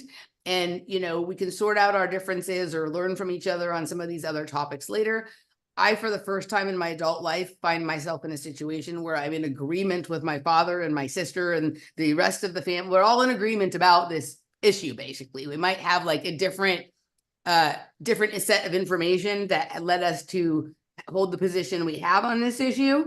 Yeah. right? But there's no arguing over this like there has been about every other political and social and, ideological or pop culture topic for the last 25 years for me, Yeah. right? Yeah. So that like this is available sort of across the board, and really the only people who lose out in that scenario or could lose out in that scenario are the blob that we're able to form by creating this kind of division that for people who've been divided on everything else, there does seem to be a fair amount of unity around this issue. Yeah. It's not just unity. It's the thing that you have not been able to mention or talk about. Right. Right. And that has always been The emperor like has no clothes and everyone knows yeah. it. And Yeah. so anyway, there's a guy here in Austin. His name is Greg Kassar, and he is about as left as you'll find in Congress. Like he's a total lefty, steals elections, and he voted against sending aid to Israel, right? Chip Roy, who is in this district Mm-hmm. and is about as conservative and traditional and righty as you can get, voted the same way as Greg Kassar, Yep. right? So you Yep. have these two guys who come from completely different backgrounds, Yep. completely different ideologies, but they both voted no for reasons that became some kind of Vesica Pisces, Yeah. right? That's yes. And And then and that in the that middle. that space in the Vesica Pisces is the portal to the next dimension, right? Yeah, Like it's almost I like like it. if we, I mean that's basically when you have two worlds that are vibrating differently, but for a little while they can cross enough to create an opening and something new, right? This is part of the secret of the lodges and of masonry and of universe creation and reality building and all of this other stuff is sort of finding that moment of oscillation that blends two things together, and you can kind of move through that and create something, something else or whatnot. So 100%, like that's the way that I sort of see this, right? You know what's really interesting is Trump around this whole thing. Oof, it's so weird. And it's like talk about oscillating. Like at one moment Trump will say, well, if I'm in there, this thing will end. And then another moment he's all in and like, he's doing his Gemini on steroids trip. But my feeling is that if you go back and look at 2016, right? We needed, and I'm putting this we in quotes, like people who didn't have a voice, who needed a champion that was going to be an outsider, which is Trump was. We needed Trump more than he needed us, right? And I feel like we're getting very close to this place now Ah, where Trump needs yeah, us yeah, yeah, more than we need Trump. yeah, And that's a very interesting oscillating moment, yeah. right? Yeah, I mean, I think for me, I was already long not a political participator before he came along, and that sort of allows me to sort of see things because I'm not invested that others either don't want to see or struggle to see or can't see or whatever it is. But I see what you're saying here, right? Like it's very much like there's probably a lot of people who were super gung-ho for him round one, and even gung-ho on him coming back up till maybe a year ago, who at this point are maybe like, there's no good options, I'm going to sit this out and maybe Or I'll they'll just check the box because they've got no other choice and they yeah, voted for last time. But the the magic relationship, is gone. yeah, it's gone. Yeah, And I don't think it's a bad thing. yeah. I don't think it's a bad thing either, Yeah, right? Like yeah, I think it was unhealthy. Like he had that really great point where he's like, I could come out into the middle of the street and like shoot someone. I forget what he said, and everybody would be okay with it. They would be fine with it because they're fine with whatever I do. And there right. was definitely that element, amongst a lot of people who were sort of supporting him, and it went far beyond just like the pleasure of like the fuck you candidate or the fuck you vote or whatever. Like some of the truly demented things I heard people say, like attached to his name in terms of like, all of this good that he was going to do, right? Like, Yeah. was like that anybody could ever believe that, like, was really strange to me. I try not to be too judgmental because I'm well aware that at times in my life I believed things and probably still believe things that other people are like, wow, that girl's really Right. hanging on by a thread, right? Right. But yeah, I think like this, you pay attention to the Revolutionary Blackout network sometimes, don't you? Yeah. RB, Yeah. Yeah. A little bit. right? Yeah. Yeah, like Johnny always likes to. Hi, Johnny. Johnny Yeah. sends me some of his favorite clips from all that. I listen to them sometimes. I like Sabby Sabs and Do Dissidents as well and whatever. But they, it's like they're fed up. They're done. Like they don't give a shit about presidential politics Right. at all. And like it would be nice if some of this landed, like they don't have people on the right, or people who are sort of not part of that right left paradigm don't need to go to the far left and be burn it all down. When I say burn it all down, I don't mean they're gonna protest. I mean they're gonna do fire in the streets, but they're not interested in any of this anymore. They want to build their own collectives. They're doing mutual aid. They're putting their socialist or communist or whatever practices, like they're doing things. They're not doing protests or doing Right. Yeah. whatever. Like Yeah. whatever you believe or whatever your thing is, just like go do that. Like stop writing letters to your senator and donating money and participating in, the pomp and circumstance of all of that. Like go do the thing you want to do and make it happen. And I think that like, I don't think elections are over. Like people are always worried, oh, this is going to be the last election. I think like the ceremonies will go on forever, but I really think that like there's a sheen that has come off of them at this point. And the falling out of love with Trump that you're sort of explaining here is a major part of that. Yeah. I think that I think this is going to be the last election as we know it. And I think that the governance that results in whatever happens after this is going to be different. And I don't know what it looks like, but it's we've reached the end. Like when you get to the third rail, you've Right. reached the end. We're at the end. Yeah, we're at the end. Yeah. Yeah. And if you just look at everything that's happening economically, like just for shits and giggles, I went to look at like, well, what if I wanted to move to Key West? What would a Mhm. house in Key West cost me? I looked at the housing. I get it. I get it. It's Key West, but it's like you can get a single room trailer for about $300,000 in Key West, right? And I know it's relative, but it's happening to some degree everywhere. Yeah. And you have these videos of these young people, and they put them on TikTok, and they're working 40 hours a week and they're taxed, you know, fucking up to their eyeballs, and they've got to pay high insurance and the food costs are high. And it's just like, the American dream is a cul-de-sac now. Yeah. It's just a cul-de-sac. Yeah. And you watch them and you're like, they're not going to sniff any of that, because we've come to the end of this sort of system. It's the end. And what happens after this is going to be markedly different. And I don't, I have some ideas about what it could look like. Like I could see Mike Johnson leading some kind of, theocratic state. Yep. I wouldn't be out of the question. And astrologically, we are going to have to deal with some form of fascism in this country for a brief period of time. Like it could be military rule for 2 or 3 years. Now, you would think that, once the military got a hold of something, it wouldn't let go, which is potentially true, but not everything lasts forever.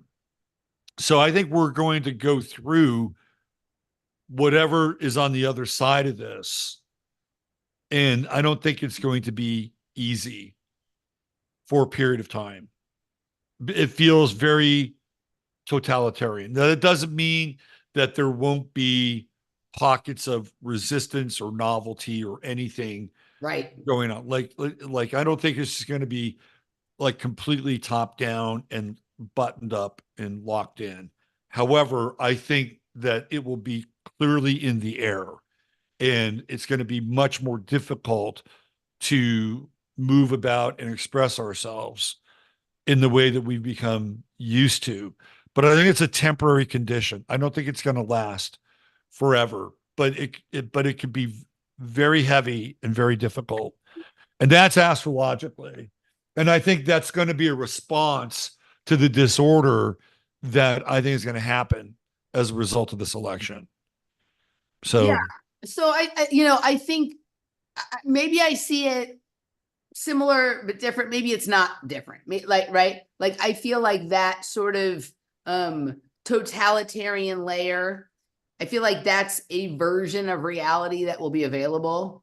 And there's going to be these other layers or well, that's why I versions. said there's pockets. Like you'll have Right. these pockets, Right. right? So, like, whether they're pockets that are sort of like separated or whether they're just sort of a frequency band that is sort of mixed in amongst the rest of it, but it's almost like operating in its own sort of ecosystem hidden within that, right? I don't know. I don't know what that is going to look like, but I feel like for those who subscribe to or resonate with that sort of fascistic or totalitarian layer, that's going to be like a heavy all in kind of experience. And then I think there's going to be various ways in which other people sort of leave that behind or just kind of completely blip out of that and are able to whether it's sort of your sort of resistance pockets or like you're more like, I do it for myself sort of freedom homesteading pocket, or whether it's people who just go completely into creating novelty like that is those can also become so all consuming that there will almost be a lack of awareness other than somebody maybe telling you that this other thing is going on. Right. I don't think they're going to be I don't think it's going to be something that is going to touch everyone and everything all the time. Right. I Well, think yeah, that, well, yeah. I would agree. I would agree with that.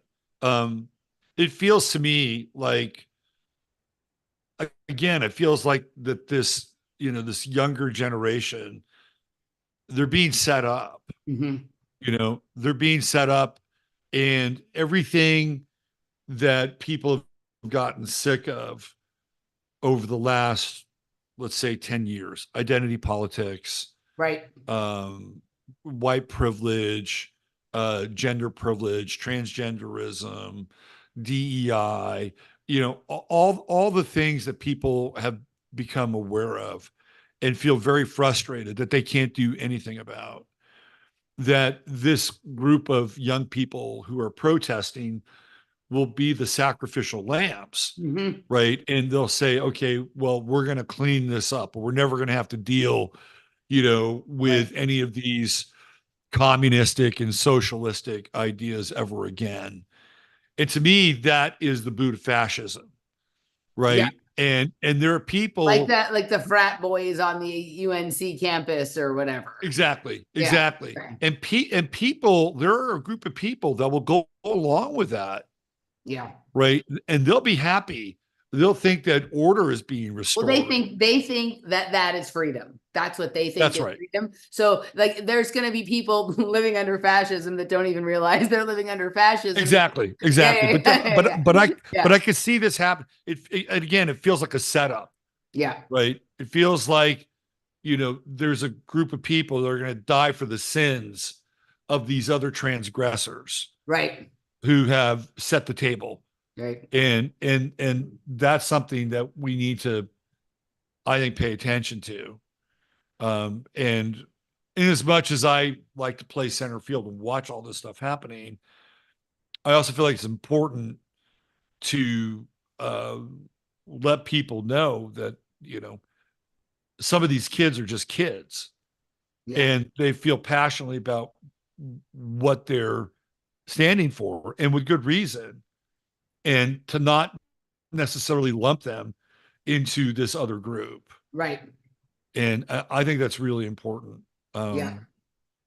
Because once that ball goes rolling down the hill, it's just going to pick up more and more momentum. Well, you think like that some of those kids are like the TikTok sort of generation, Yeah, like the drive to ban TikTok sort of forces them into the arms of the other two groups that are part of that blob, yeah, right?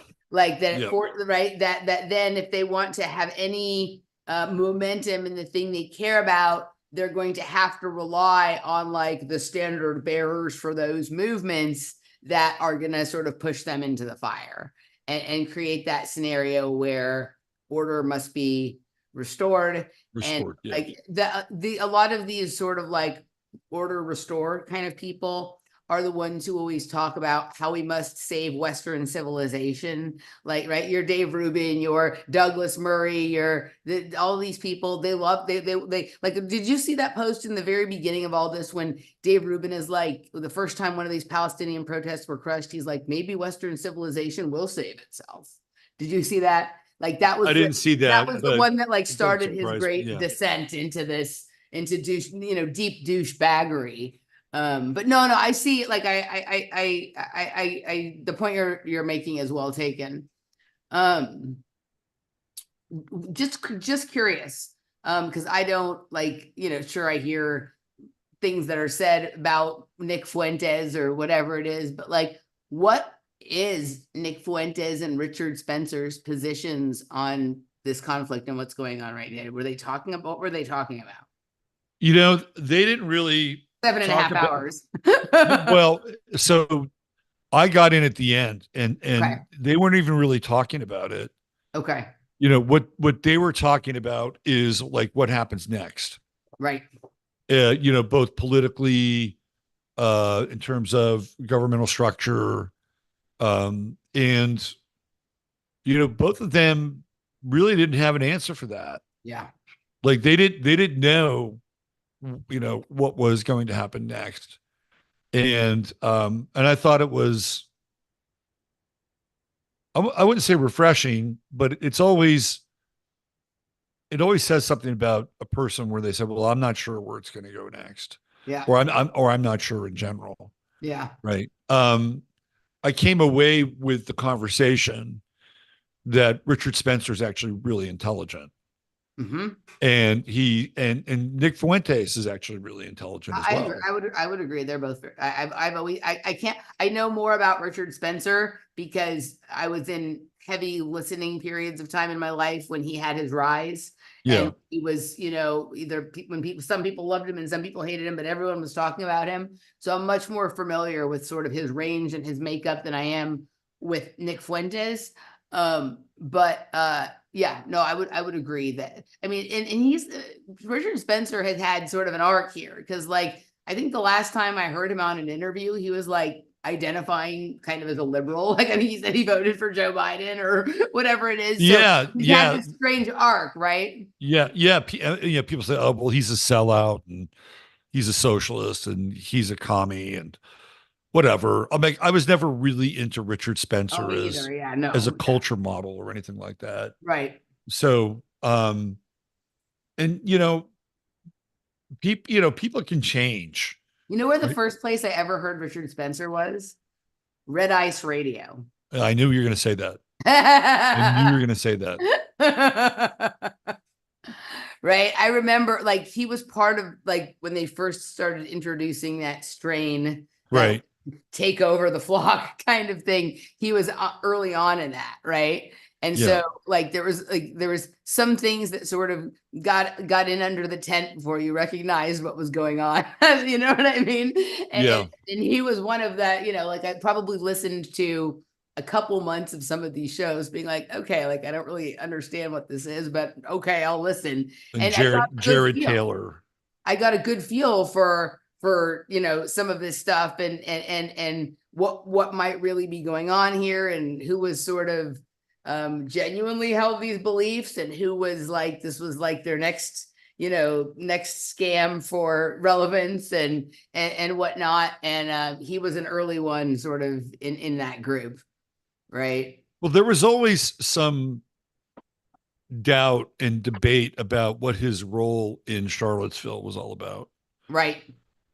and who he had partnered with to pull that event together. And the guy that apparently was his partner was somebody who recently had converted from Obama, right? And Mhm. so even like the connections around Charlottesville were weird at the time. I told you about that weird remote view I had about all that, didn't I? Remind me. So like I had like I don't it was I can't remember if it was like during the protests or sometime shortly after the protests.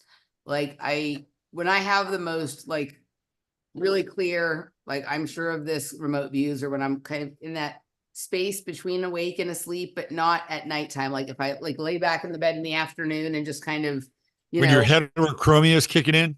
sure, right, defocalize a bit. So I found myself like in the position of like a CCTV camera in the corner of a room or a fly on the wall. And it was a building that looked like it was like maybe a school building, or like, how at like a park and rec center they have some classrooms, right? There was three gentlemen in the room. There was two there and then one other came along. And one of the gentlemen in the room was Richard Spencer. And one of the gentlemen was someone who at the time I didn't recognize, but but was later I found out who this person was, but I didn't recognize him at the time. And then there was someone who I still don't know who it is, but was very clearly the person giving these two people instructions, Oh, right? interesting. And they were meeting away from the crowd. And that was it. Like I looked at all of their faces. So I could pick up identifying things, and I kind of got a feel for what was happening, and that this was basically two people meeting up with the person who was their handler or giving them Yeah. direction instructions Yeah. away from the eyes of everyone else. Then a couple of months later, there was, and that was it. Like I was like, okay, well, that's interesting, but I don't have anything to do with that. I think everybody at this point already knows Spencer's suspicious. I don't know who the other cat is, and that guy was clearly some kind of handler or agent to me, but I don't know. So okay, I have that information. We'll see. A few months later, I was watching these YouTube videos that were up by this guy. I feel like I can't find any evidence this person ever existed on the internet anymore. His name was like Son of Niwo, I think was what he was calling himself.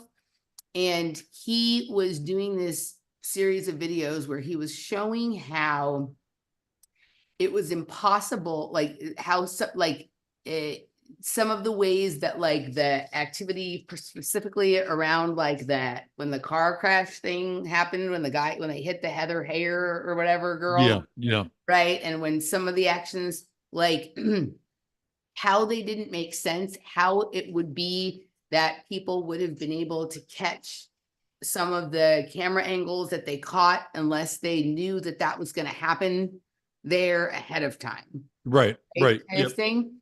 And so I was watching these videos for like a couple of days, right? A couple of weeks maybe.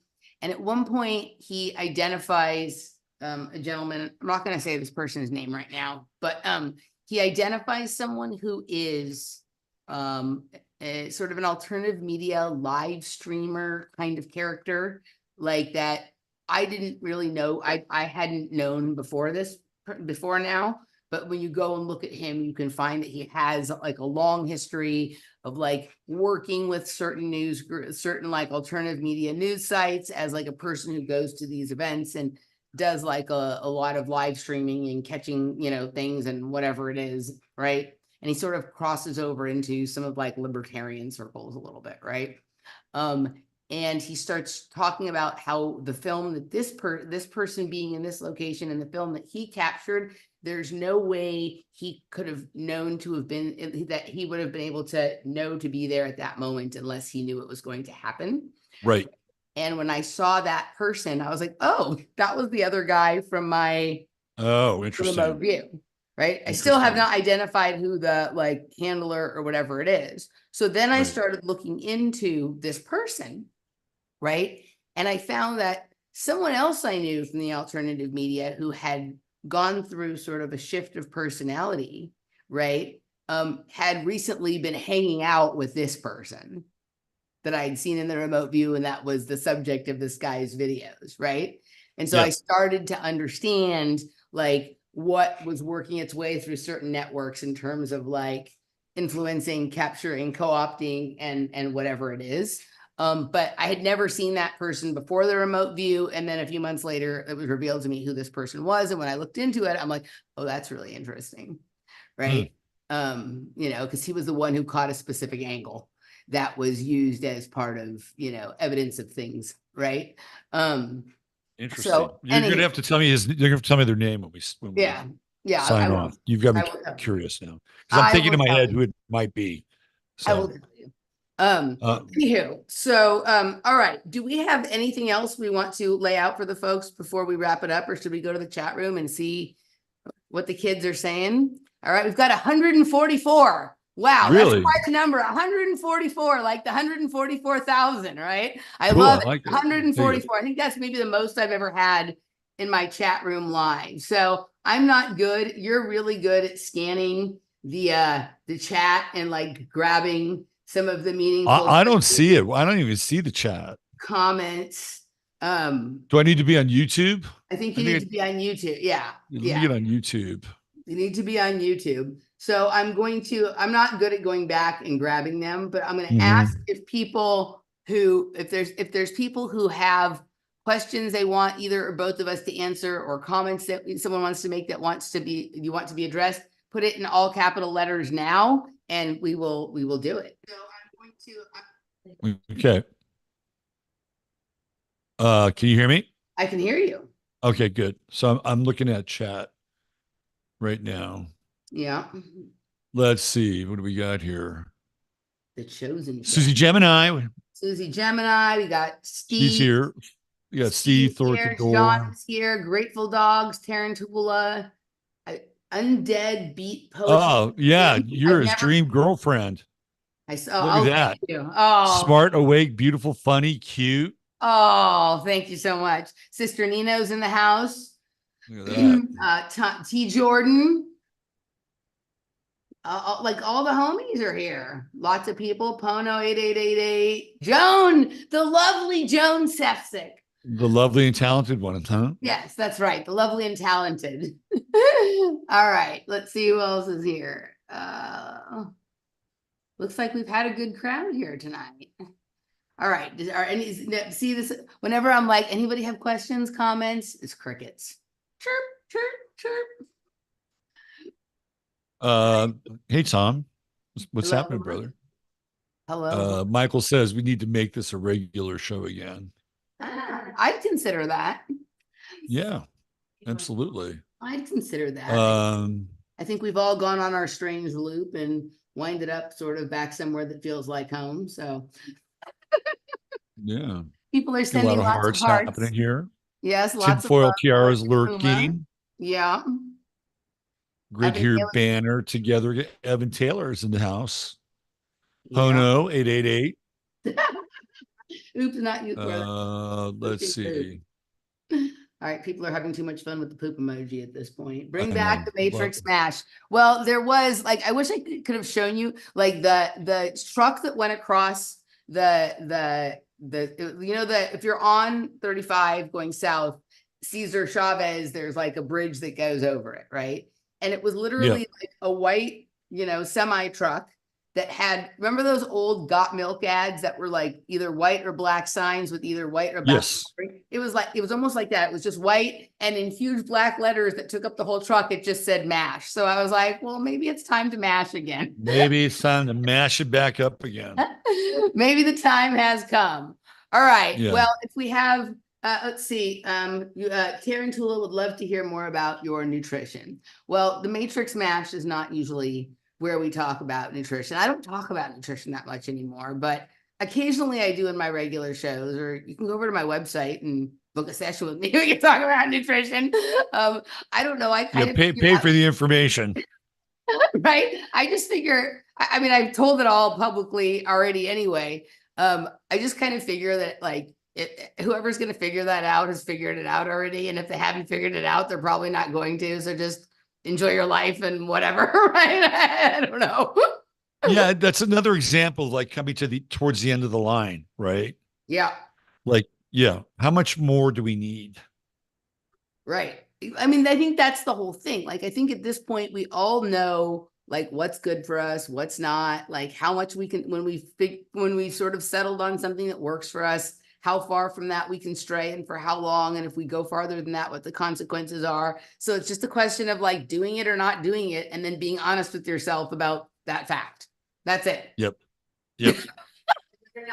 Right. And this goes for everything. This goes for, exercise, for your nutrition, for, the way you care for yourself in other ways, like how you take care of your responsibilities at work and at home. And like, we're all highly imperfect beings, but just being honest with yourself when you're like not doing it at this time, like that, then, when you feel like, are you like this? I'm like this. I have periods of time where I feel like I can make the big push on certain things, and other periods of time where I feel like I can't. But when I feel like I can, sometimes I don't always do it. I think as we get older, when you sense that like, oh, here's an opening for me to make a big push in a direction I want to go in, you have to buckle down and do it.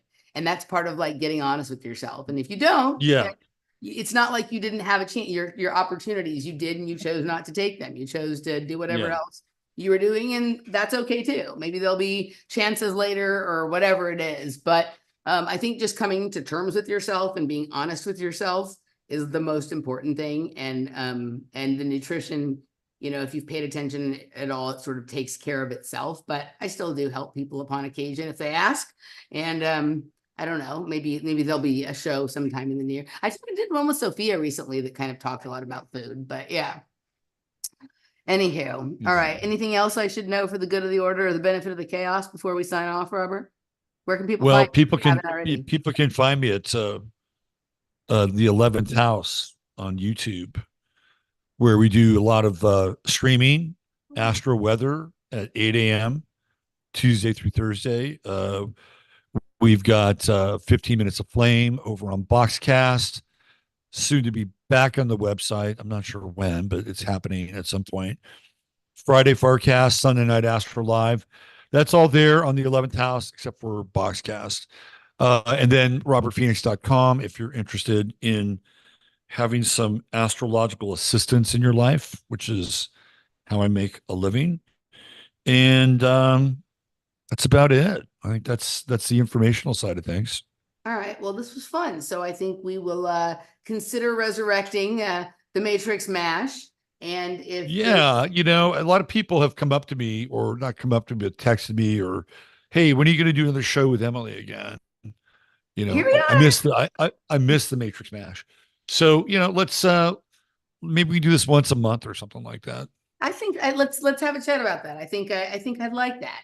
Okay, People enjoyed tonight. And for those who followed Robert on over and haven't checked out my material before, if you enjoyed this, then you can find most of my workings on either patreon.com/offplanetmedia, emilymoyer.locals.com, or rockfin.com/Emily Moyer. I put out a ton of content, just not that much publicly anymore. So if you enjoyed this and you'd like to hear more about nuclear fusion and genetic engineering and how that plays into the big conspiracy, well, I think hyperdimensional dancing and all sorts of other things, then you'll find me there.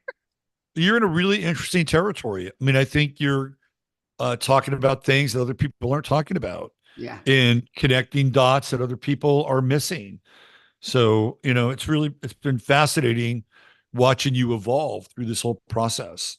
And I think it's great. Well, thank Check you. her out.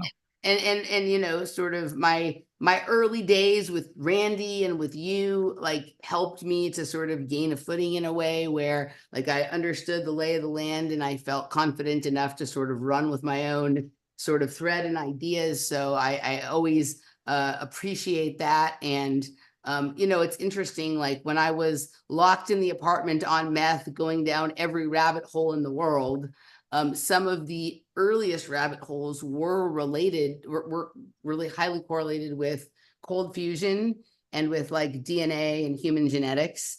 And then I sort of, like literally, like I sometimes when I would be up for like 48, 72, 96 hours or whatever it is, I would find myself like in these very fascinating white papers and rabbit holes about this stuff. And at a certain point, I kind of left some of that behind as I became very intrigued with some of the lesser known programs related to MK Ultra and other things. But when I fully fleshed those out, they have led me back to those things that I was interested in sort of in the beginning, but I sort of needed to understand the lay of the land in a different way to make sense of them. So it all kind of comes back to where it began, right? Right. The universe said, Emily, you must prove your work. That's There right. you go. That's right. All right, guys. Yeah. Thank you so much for joining us this evening. Robert, my friend, this has been so much fun. It's been really great to reconnect with you on the air, and hopefully we'll have dinner soon. Maybe we'll all get stinky with some Brazilian meat and Sounds good. and some Chinese drinking. Thank you so much to the audience. We'll see you guys